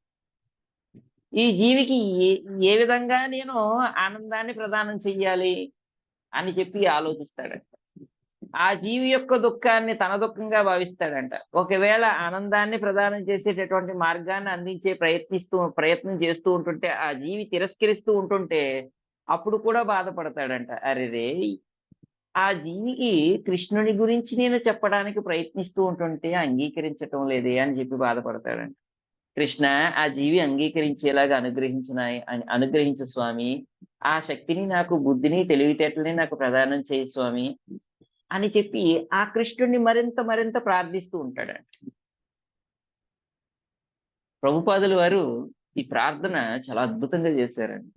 పాశ్చాత్య దేశాలకి తన యొక్క ఆధ్యాత్మిక గురువు అయినటువంటి భక్తి సిద్ధాంత సరస్వతి ఠాకూర్ల వారు నిర్దేశించిన ప్రకారం ఈ కృష్ణ చైతన్య తత్వాన్ని ప్రచారం గావించడానికి పాశ్చాత్య దేశాలకు వెళ్ళారు. ఆ వెళ్ళినప్పుడు అక్కడ ఉండేటటువంటి జనాల యొక్క జీవన శైలిని అంతటిని చూసి ప్రభుపాదుల వారు అనుకున్నారు ఏమని, ఇక్కడ ఉండేటటువంటి జనులంతా కూడా రజోగుణ తమో గుణాల్లో నిండినటువంటి వారు. ఈ రజోగుణ తమో గుణాల్లో ఉండేటటువంటి వారికి ఎలా కృష్ణ చైతన్యాన్ని బోధించాలి, ఎలా కృష్ణ చైతన్యాన్ని అందించాలి. కాబట్టి కృష్ణ, నేను వీరికి ఈ కృష్ణ చైతన్యాన్ని అందించేటటువంటి బుద్ధి గాని, తెలివితేటలు గాని, సామర్థ్యం గాని నా దగ్గర లేదు. కాబట్టి నీవే వీరిని ఆ కృష్ణుని యొక్క నీవే నీ యొక్క దివ్యమైనటువంటి భక్తిని అందించేటటువంటి కృష్ణ కథల యందు నియుక్తం చెయ్యి స్వామి అని చెప్పి ప్రార్థించారు. అలా ప్రార్థించడమే కాదు, ఆయన అంటారు, ఏ నీ యొక్క దివ్యమైనటువంటి నామరూప గుణలతో కూడినటువంటి భాగవతం ఎటువంటి వ్యక్తినైనా మారుస్తుంది. కాబట్టి హే భాగవతమా, కృష్ణు భాగవతం రూపంలో ఉన్నటువంటి ఓ కృష్ణుడా, నీవే ఈ సమస్తమైనటువంటి రజోగుణ తమోగుణ యుతులందరినీ కూడా నీ యొక్క దివ్యమైనటువంటి భక్తితో సేవా పదంలోనికి తీసుకొనిరా, దివ్యమైనటువంటి మార్పును నీవే తీసుకొని రావాలి అని చెప్పి ప్రార్థించారు. కానీ భక్తుడు చాలా చాలా సరళమైనటువంటి స్వభావం కలిగిన వాడు. ఆ కలిగినటువంటి సరళమైనటువంటి స్వభావంతో భగవంతుణ్ణి కృష్ణుణ్ణి సమీపించి సరళమైనటువంటి భావంతో సరళంగా కృష్ణుడికి సేవ చేస్తారు. ఆ సరళమైనటువంటి భావంతో కృష్ణునికి సేవ చేసేటటువంటి అదే భావనను అందరికీ అందించాలని ప్రయత్నిస్తాడు. ఆ కృష్ణునితో జీవులందరికీ ఉన్నటువంటి సంబంధాన్ని తిరిగి నెలకొల్పాలని యత్నిస్తాడు. దానికోసం ఎంతో తపిస్తాడు, ఎంతో దుఃఖిస్తాడు, ఎంతో కరుణతో నిండిపోయి ఉంటాడు. ఎందుకు అనంటే, ఇప్పుడు ఒక పిచ్చివాడు ఉన్నాడు అనుకోండి. పిచ్చివాడికి ఎంత చెప్పినా వినటం లేదు. వాడి పిచ్చి ఎట్లా ఉందంటే, తన శరీరం ఏదైతే ఉందో తన శరీరాన్ని తానే ఖండఖండాలు చేసుకునేస్తున్నాడు. తన మాంసం తానే కొరుక్కొని తినేస్తున్నాడు. అటువంటి వాడికి చెప్పినా కూడా వినటం లేదు. కట్టినా కూడా వినటం లేదు. చేతులు కట్టేశారు, కాళ్ళు కట్టేశారు, అయినా కూడా కొరుక్కొని తినేస్తున్నాడు. అటువంటి వాని పైన ఏం చెయ్యాలి? దయ చూపించాలంతే. అట్లా ఈ భౌతిక ప్రపంచంలో ఉన్నటువంటి జనుల యొక్క పరిస్థితి, జీవుల యొక్క పరిస్థితి ఏమిటి అనంటే, కృష్ణుని యొక్క దివ్యమైనటువంటి సేవను విడిచిపెట్టి, అనగా భావనను విడిచిపెట్టి లౌకికమైనటువంటి భావంలో వర్తించేటటువంటి పిచ్చి పట్టినటువంటి పరిస్థితిలో ఉన్నటువంటి వారు. అటువంటి పిచ్చి పట్టినటువంటి పరిస్థితిలో ఉన్నటువంటి జనుల పైన, జీవుల పైన దయ చూపించాలే గాని, వారు చేసేది తప్పని ఖండించటం గాని, వారిని విమర్శించటం గాని, తొలనాడటం గాని ఇటువంటివి ఏమి చేయకూడదు. అందుకని వైష్ణవుడు ఏం చేస్తాడు, భక్తుడు ఏం చేస్తాడు, అపారమైనటువంటి కరుణతో వారి యొక్క దుఃఖాలను తొలగించేటటువంటి మార్గమైనటువంటి కృష్ణ కథను గానం చేయటం ప్రారంభం చేస్తాడు. ఇట్లా వీరి ఆ భక్తి వేదాంతులు అపారమైనటువంటి కరుణతో ఉన్నారు. కృష్ణ కథా ప్రగాయతం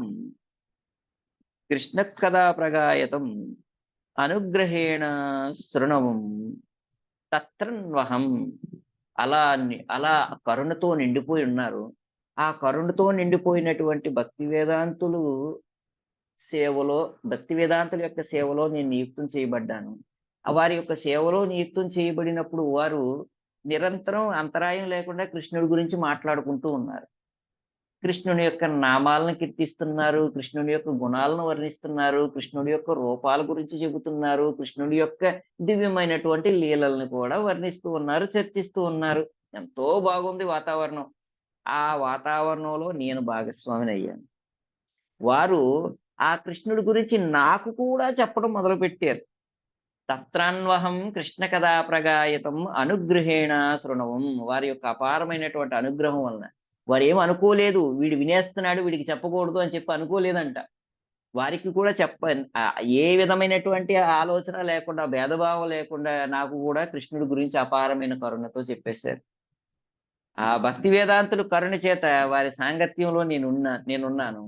వారి యొక్క కరుణ వలన, వారి యొక్క సాంగత్యంలో కృష్ణుని యొక్క దివ్యమైనటువంటి లీలలన్నింటినీ కూడా నేను శ్రవణం చేశాను. ఏది ఒక్కసారి కాదు, అనుగ్రహేణ శృణవం.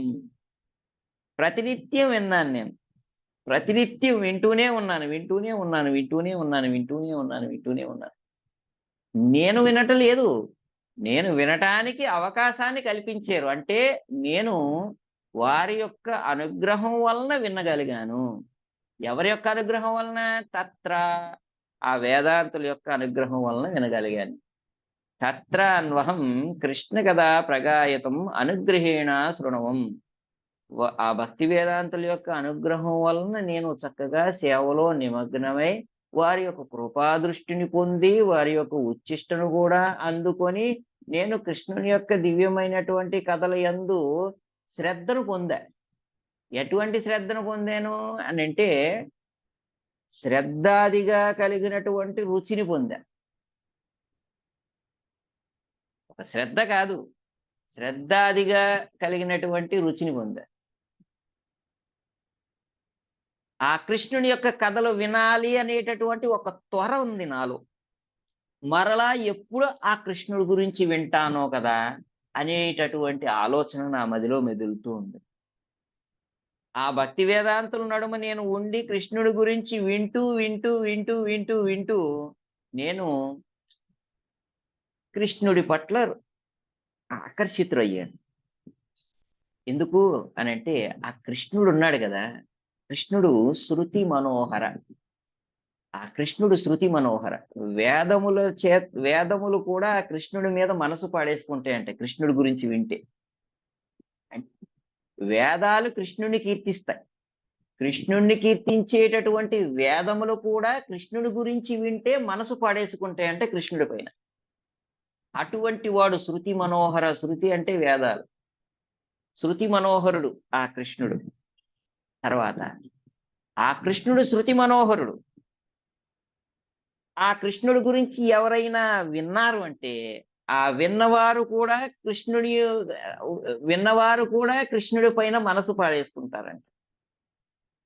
ఆ విన్నవారి యొక్క మనస్సు కృష్ణుడి పట్ల ఆకర్షితం అవుతుందంట. ఎందుకు అనంటే, ఆ కృష్ణుడు, ఆ కృష్ణుని యొక్క కథ రెండు వేరు వేరు కాదు.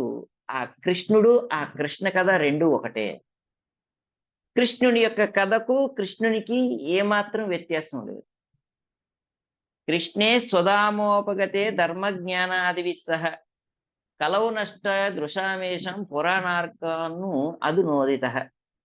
కలియుగం యొక్క చీకట్లను అన్నింటినీ కూడా తొలగించటం కోసం తన దివ్యమైనటువంటి లీలలన్నింటినీ పరిసమాప్తి గావించి ఆధ్యాత్మిక జగత్తుకు వెళ్ళిపోతున్నటువంటి కృష్ణుడు మరలా తిరిగి భాగవతం రూపంలో వచ్చాడు. అంటే కృష్ణ కథా రూపంలో వచ్చాడు. ఆ కృష్ణ కథా రూపంలో వచ్చినటువంటి ఆ భాగవతానికి ఆ కృష్ణునికి వ్యత్యాసం లేదు. పాదౌ యదీయో ప్రథమాదితీయో తృతీయ తూర్యో కథితో యదూరు నాభిస్తదా పంచమ ఏవ సృష్టో భుజాంతరం దోర్యుగలం తదాన్యో కంఠస్థురాజన్ నవమో యదీయో లలాట ముఖారవిందం దశమం ప్రఫుల్లం ఏకాదశాయశ్చ లలాటపట్టం శిరోపియత్ ద్వాదశి ఏవ భాతి అన్నారు. 12 స్కందాలను కృష్ణుడి యొక్క అద్భుతమైనటువంటి రూపంతో వర్ణించారు. మొదటి స్కందం కృష్ణుని యొక్క పాదపద్మాలు, 2, 3 స్కందాలు కృష్ణుడి యొక్క పాద కాళ్ళు, తృతీయ తూర్యో కథితో యదు 4, 5 స్కందాలు. 4వ స్కందం 4, 3 స్కందాలు కృష్ణుని యొక్క ఉరువులు. 5వ స్కందం నాభిస్తదా పంచమయేవ షష్ఠో 5వ స్కందం కృష్ణుని యొక్క నాభి.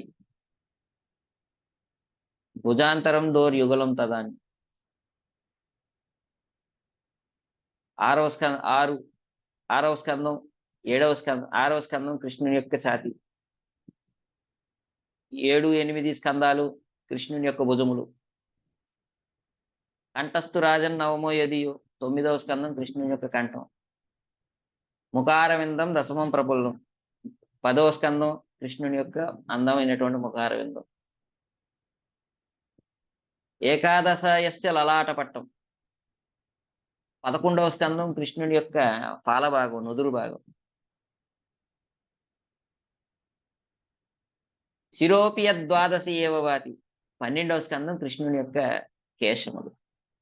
ఇట్లా అద్భుతంగా కృష్ణుని యొక్క రూపం 12 స్కందాల్లో ప్రకటమైంది భాగవతంగా. అలా ప్రకటమైనటువంటి భాగవతం కృష్ణుడు, సాక్షాత్తు కృష్ణుడు. అందుకే ఆ కృష్ణుణ్ణి, తిరిగి వచ్చినటువంటి కృష్ణుణ్ణి, భాగవతాన్ని ఏమని కీర్తించారు అని అంటే, నమామి దేవం కరుణానిదానం తమాల వర్ణం సుహితావతారం అపార సంసార సముద్ర సేతుం భజామ్య హే భాగవత స్వరూపం. ఆ కృష్ణుడు ఈ సమస్తమైనటువంటి జనుల పైన అపారమైనటువంటి కరుణతో భాగవత రూపంలో ప్రకటమయ్యాడు.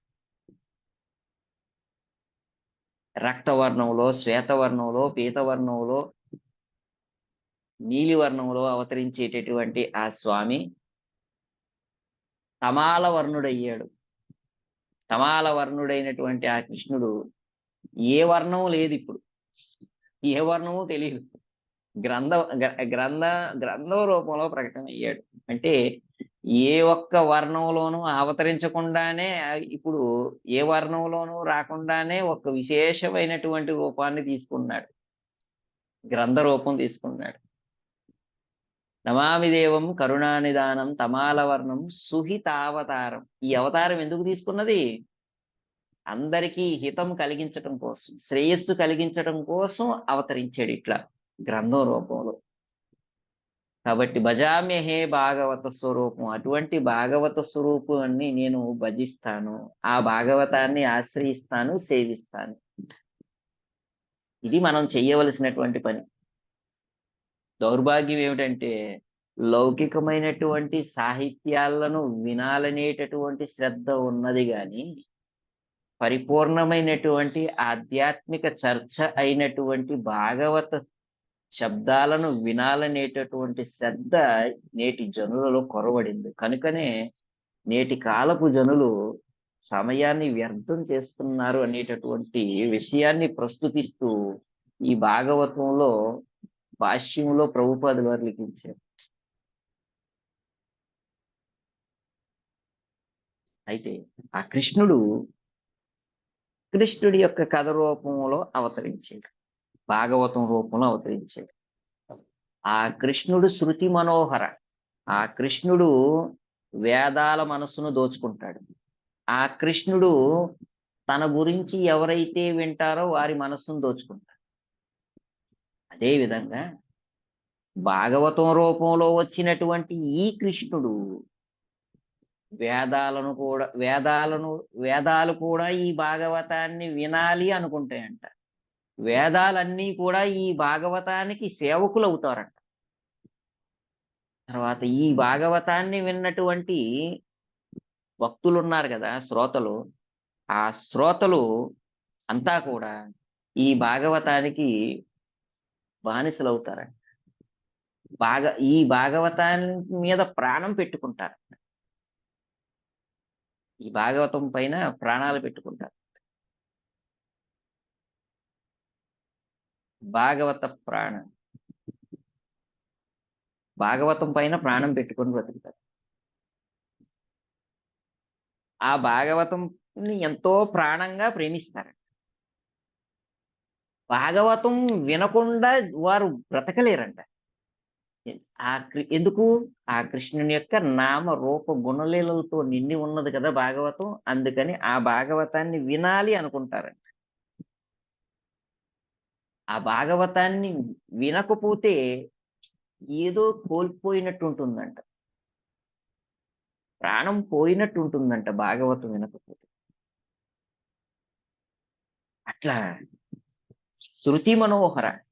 ఆ శృతి మనోహరుడు సర్వులను ఆకర్షించేటటువంటి వాడైనటువంటి కృష్ణుని యొక్క నామరూప గుణలీలతో కూడినటువంటి ఆ భాగవతాన్ని, ఆ కృష్ణుని యొక్క దివ్యమైనటువంటి లీలల్ని తత్రాన్వహం కృష్ణ కథ ప్రగాయతాం అనుగ్రహేణ శృణవం మనోహరాః. ఆ కృష్ణుని యొక్క కథలను నేను భక్తుల యొక్క సాంగత్యంలో వారి యొక్క అపారమైనటువంటి కరుణతో ప్రతినిత్యం శ్రవణం చేస్తూ ఆ కథలకి, ఆ కథానాయకుడైనటువంటి కృష్ణుడికి ఆకర్షించబడ్డాను. ఈ విధంగా నేను భక్తుడినయ్యాను అని చెప్పి నారద మహర్షి తన శిష్యుడైనటువంటి వ్యాసుడికి చెబుతున్నాడు. అయితే నేను ఆ భాగవతం పైన ఆకర్షించబడ్డాను కదా! ఆ భాగవతానికి ఆకర్షించబడ్డాను కదా! ఎలా ఆకర్షించబడ్డాను? ఎలా వింటే ఆకర్షించబడ్డానో తెలుసా? ఎందుకంటే ఈ ప్రపంచంలో ఎంతో మంది వింటారు భాగవతాన్ని. విన్నటువంటి వారందరూ ఆ భాగవతానికి ఆకర్షితులవుతారా? అంటే కాదనే చెప్పాలి. భాగవతానికి ఆకర్షితమయ్యేటటువంటి వారు భాగవతం భాగవతం పట్ల ఇష్టాన్ని పెంచుకునేటటువంటి వారు చాలా కొద్ది మంది ఉంటారు. చాలా కొద్ది మంది ఉంటారు. వారు ఎలా పెంచుకోగలుగుతారు? శ్రద్ధయా మే అనుపదం. నేను ఆ భక్తి వేదాంతుల నుంచి భాగవతం విన్నాను. ఎలా విన్నాను? ఎలా విన్నాను నేను? శ్రద్ధగా విన్నాను. శ్రద్ధ అంటే విశ్వాసం. శ్రద్ధాపూరితమైనటువంటి శ్రవణం చేశాను. శ్రద్ధయా మే అనుపదం విశృణ్వతః. నేను ఎంతో శ్రద్ధగా నేను భాగవతాన్ని వారి నుంచి వింటూ ఉన్నాను, వింటూ ఉన్నాను, వింటూ ఉన్నాను. అలా వింటూ ఉండగా నాకున్నటువంటి శ్రద్ధ అడుగడుగునా పెరిగింది. ఈ అడుగడుగునా పెరిగింది. ఎందుకు పెరిగింది? విశృణ్వతః. శ్రద్ధాపూరితమైనటువంటి శ్రవణం చేశాను. వారి నుంచి భాగవతం వింటున్నాను. ఎంతో విశ్వాసంతో వింటున్నాను. చెప్పాడు కదా గీతాచార్యుడు. సంశయాత్మ వినశ్యతి. సంశయాత్ముడు ఇహపరలోకాల్లో శాంతిని కోల్పోతాడు, నశిస్తాడు తప్ప ఆనందాన్ని, సంతృప్తిని అందుకోలేడు. కానీ సంశయాలను తొలగించుకున్నవాడు ఈ భౌతిక ప్రకృతి నుంచి బయటపడతాడు. ఈ భౌతిక ప్రకృతి నుంచి బయట పడేసేటటువంటి విముక్తం గావించేటటువంటి విశుద్ధమైనటువంటి భక్తియుత సేవా పదంలోనికి ప్రవేశిస్తాడు. అందుకని భక్తి అనంటే వేషం వేసుకోవడం కాదు. భక్తి అనంటే భాష మారటం కాదు. భక్తి అనంటే భగవంతుని యందు ప్రేమను పెంచుకోవటం. భగవంతుని యందు ఇష్టాన్ని పెంచుకోవటం. ఆ కృష్ణుని యందు ఇష్టం కలగాలి. కృష్ణుని యందు ఇష్టం కలగనప్పుడు వానిది భక్తి అని చెప్పలేం. నాకు కలిగింది. తత్రాన్వహం కృష్ణ కదా ప్రగాయతం అనుగ్రహేణ శృణవం మనోహర తాశ్రద్ధయా మేనుపదం విశృణ్వతః. ఆ భక్తి వేదాంతుల యొక్క కరుణ చేత వారి సాంగత్యంలో కృష్ణుని యొక్క దివ్యమైనటువంటి లీలలను ప్రతినిత్యం శ్రవణం చేయగలిగాను. అలా చేస్తూ ఆ కృష్ణుని యొక్క కథలకు, కృష్ణునికి బాగా ఆకర్షించబడ్డాను. అలా ఆకర్షించబడి నాకు గల శ్రద్ధ అడుగడుగునా పెరుగుతూనే ఉంది. మన శ్రద్ధ క్రమక్రమంగా పెరగాలే గాని మనకి ఏర్పడినటువంటి రుచి తగ్గకూడదు. శ్రద్ధ తగ్గకూడదు. శ్రద్ధ పెరగాలి.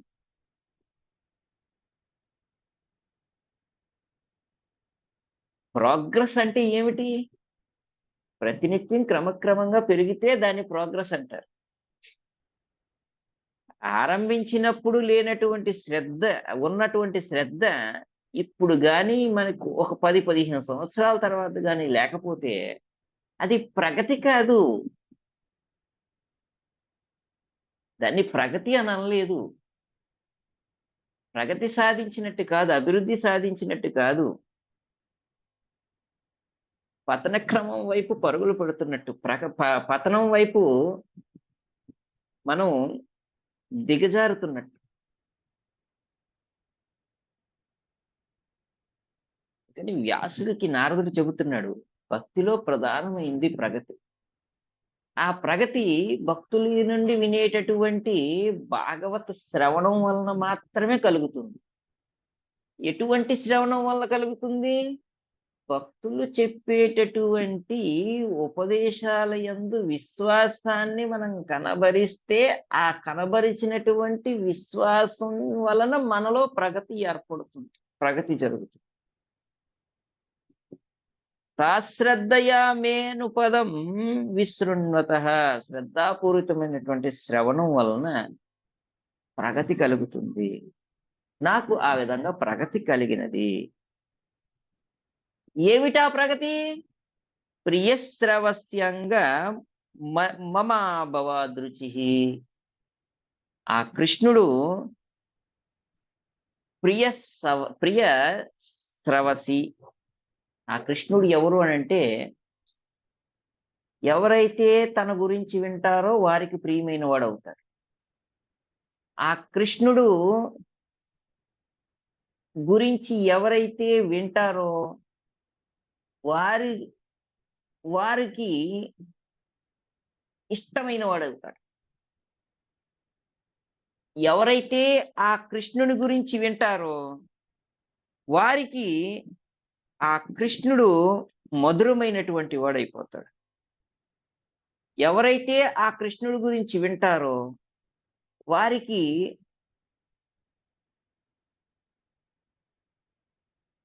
ఆకర్షణ కలుగుతుంది కృష్ణుడి పైన. విన్నవారిని ఆకర్షించేవాడు కృష్ణుడు. విన్నవారి యొక్క మనస్సులను దోచుకునేవాడు కృష్ణుడు.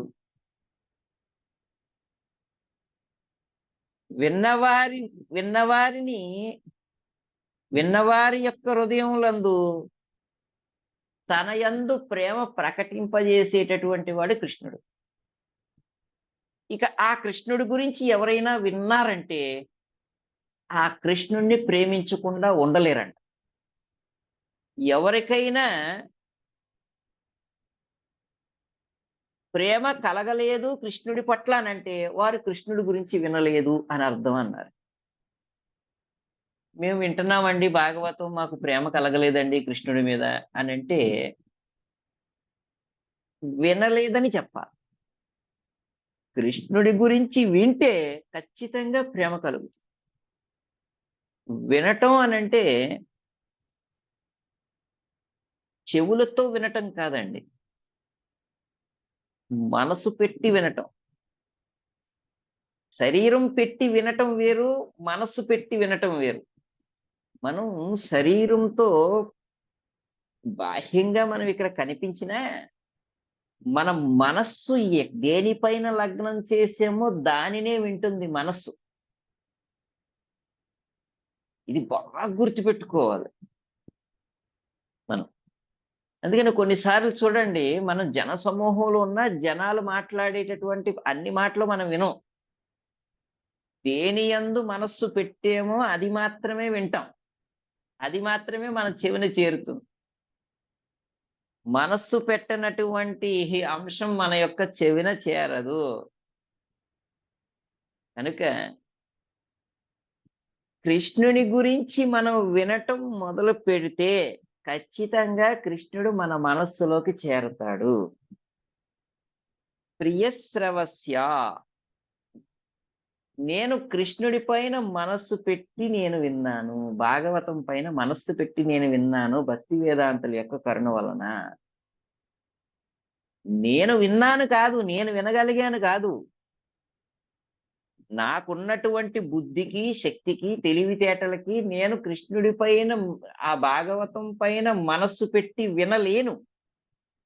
ఆ భక్తి వేదాంతుల యొక్క కృపా దృష్టి వలన, ఆ భక్తి వేదాంతుల యొక్క మహాప్రసాదం వలన నేను ఆ భాగవతాన్ని మనసు పెట్టి వినగలిగాను. అలా పెట్టి నేను వింటూ ప్రియ శ్రవస్య అంగ, ఓ అంగ వ్యాస, నేను ఆ కృష్ణుడు అందరి హృదయాల్ని దోచుకుంటాడు. ఆ కృష్ణుడు తన గురించి వినేటటువంటి వారికి తన పైన ప్రేమను అందిస్తాడు. అటువంటి కృష్ణుడు మమ భవాదృచి హరివో, నాకు కూడా రుచినిచ్చాడు. ఆ భాగవత్ ఆ కృష్ణుని యొక్క కథల పట్ల రుచి రావటం కాదు, ఆ కలిగినటువంటి రుచి పెరిగినది, మరింత పెరిగినది. నాకు కృష్ణుని పైన ఇష్టం మరింత పెరిగింది. I'm I'm completely fall in love with Krishna. నేను పూర్తిగా కృష్ణుని యొక్క ప్రేమలో పడ్డాను. నేను కృష్ణుని యొక్క దివ్యమైనటువంటి భక్తియుత సేవలో మునిగి తేలుతున్నాను. ఆ కృష్ణుని పైన భక్తి నాకు మరింత మరింత పెరిగినది. ప్రియస్రవస్య మమ భవాదృచి, కృష్ణుడి పైన నాకు ఇష్టం మరింత పెరిగినది. తత్రాన్వహం కృష్ణ కదా ప్రగాయతం అనుగ్రహేణ శృణవం మనోహర, తాశ్రద్ధయామేను పదం విశృణ్వత ప్రియస్రవస్యాంగ మమ భవాదృచి. నాకు ఆ భక్తి వేదాంతుల యొక్క కరుణ చేత వారి సాంగత్యంలో కృష్ణుని యొక్క దివ్యమైనటువంటి లీలలను ప్రతినిత్యం శ్రవణం చేయగలిగాను. అలా శ్రవణం చేయటం వలన ఆ కృష్ణుని యొక్క కథలకు, కృష్ణునికి నేను మరింతగా ఆకర్షించబడ్డాను. నాకు ఉన్నటువంటి శ్రద్ధ అడుగడుగున పెరిగింది. ఆ కృష్ణుని పైన ప్రేమ అనేటటువంటిది, ఆ కృష్ణుని పైన, కృష్ణుని యొక్క కథల పైన నాకు ఇష్టం పెరిగినది, నాకు ఇష్టం ఏర్పడినది. మరి ఆ కృష్ణుడు ఎవరు? ఆ కృష్ణుడు అని అంటే, ఒక కృష్ణుడు అంటే ఏదో నాకు కృష్ణుడు ఇష్టం అని అన్నంత మాత్రాన ఎవరు కూడా కృష్ణుడిని ఇష్టపడినట్టు కాదు. కృష్ణుడిని ఇష్టం, నాకు కృష్ణుడి పైన ఇష్టం పెరిగినది అని అంటే, ఆ కృష్ణుడు నామ నామాన్ని కలిగి ఉన్నాడు, రూపాన్ని కలిగి ఉన్నాడు, గుణాలని కలిగి ఉన్నాడు, లీలల్ని కలిగి ఉన్నాడు, పరివారాదుల్ని కలిగి ఉన్నాడు. ఒక వ్యక్తి నాకు కృష్ణుడు అంటే ఇష్టం, I like Krishna, I love Krishna అని అన్నాడు అని అంటే, అతడు కృష్ణుడి యొక్క నామాన్ని ఇష్టపడాలి. ఆ కృష్ణుని యొక్క నామాలను ప్రేమించాలి. ఆ కృష్ణుని యొక్క దివ్యమైనటువంటి నామాలను జపించాలి. హరే కృష్ణ హరే కృష్ణ, కృష్ణ కృష్ణ హరే హరే, హరే రామ హరే రామ, రామ రామ హరే హరే అంటూ జపించగలగాలి, జపిస్తూ ఉండాలి. నాకు కృష్ణుడు ఇష్టం అని ఒక వ్యక్తి అన్నాడు, నాకు కృష్ణుడు అంటే భక్తి అండి అని అన్నాడు అని అంటే, ఆ వ్యక్తి కృష్ణుని యొక్క రూపాన్ని ఆరాధించాలి. కృష్ణుణ్ణి దర్శించటానికి తహతహలాడుతూ ఉంటాడు, ఇష్టపడతాడు కృష్ణుని యొక్క దర్శనాన్ని. నామ రూప గుణ, ఆ కృష్ణుని యొక్క దివ్యమైనటువంటి గుణాలను ఇష్టపడతాడు, అభివర్ణిస్తాడు, కీర్తిస్తాడు, శ్రవణం చేస్తాడు పదే పదే. ఆ కృష్ణుని యొక్క దివ్యమైనటువంటి లీలల్ని పదే పదే శ్రవణం చేస్తాడు, కీర్తిస్తాడు, మననం చేస్తాడు, చర్చిస్తాడు, బోధిస్తాడు. ఆ కృష్ణుని యొక్క నామరూప గుణ లీలలు ఇంతేనా అంటే, ఆ కృష్ణుని యొక్క నామ రూప గుణ లీలలను వర్ణించేటటువంటి, ఆ కృష్ణుని యొక్క నామరూప గుణ లీలల్ని కీర్తిస్తూ ఆ కృష్ణుణ్ణి సమీపించి సేవించేటటువంటి భక్తులు ఉంటారు కదా, పరివారాదులు. ఆ పరివారాదులను కూడా ఇష్టపడాలి. అంటే నామాన్ని ఇష్టపడాలి, గుణాలను ఇష్టపడాలి, రూపాలను ఇష్టపడాలి, లీలల్ని ఇష్టపడాలి, భక్తుల్ని ఇష్టపడాలి, భాగవతాన్ని ఇష్టపడాలి, ఆ భాగవతాన్ని ప్రేమించేటటువంటి, ఆ భాగవతమూర్తిని సేవించేటటువంటి భక్తుల్ని కూడా ఇష్టపడాలి. అలా అయితేనే ఒక వ్యక్తికి కృష్ణుడంటే ఇష్టం ఏర్పడినట్టు. కానీ అది లేకుండా కృష్ణుడంటే ఇష్టం అని ఎవరైనా చెబుతున్నారు, కృష్ణుడంటే మాకు భక్తి అని ఎవరైనా మాట్లాడుతున్నారు అని అంటే, వారు కేవలం అబద్ధం చెబుతున్నారని అర్థం. వారు కేవలం భ్రమలో ఉన్నారని అర్థం. వ్యాస మహర్షికి నారద మహర్షి ఇచ్చినటువంటి అద్భుతమైనటువంటి సందేశం ఇదే.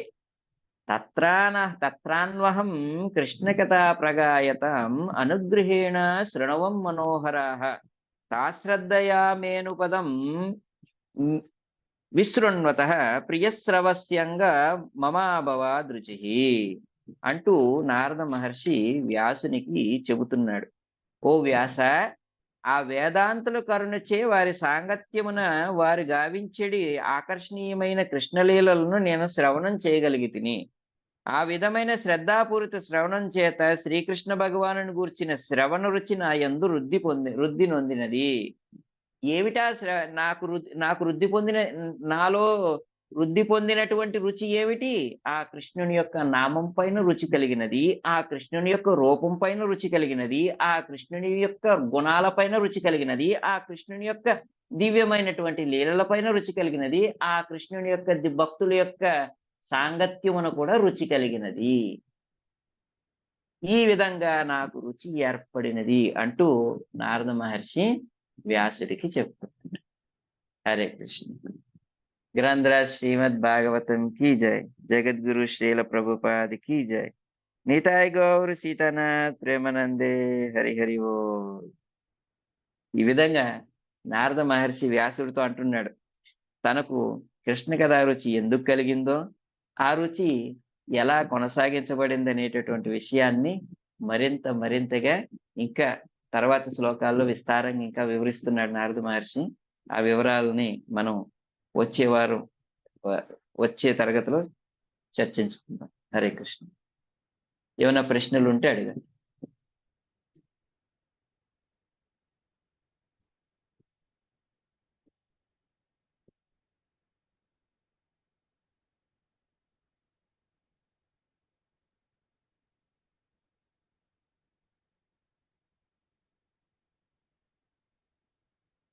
హరే కృష్ణ హరే కృష్ణ కృష్ణ కృష్ణ హరే హరే, హరే రామ హరే రామ రామ రామ వాంఛాకల్పతరుభ్యశ్చ కృపా సింధుభ్యో చ పతితానాం పావనేభ్యో వైష్ణవేభ్యో నమో నమః. अनंत कोटि वैष्णव वृंद की जय, नामाचार्य श्रील हरिदास ठाकुर की जय, जगद्गुरु श्रील प्रभुपाद की जय, नीताय गौर सीतानाथ प्रेमानंदे हरि हरि बोल.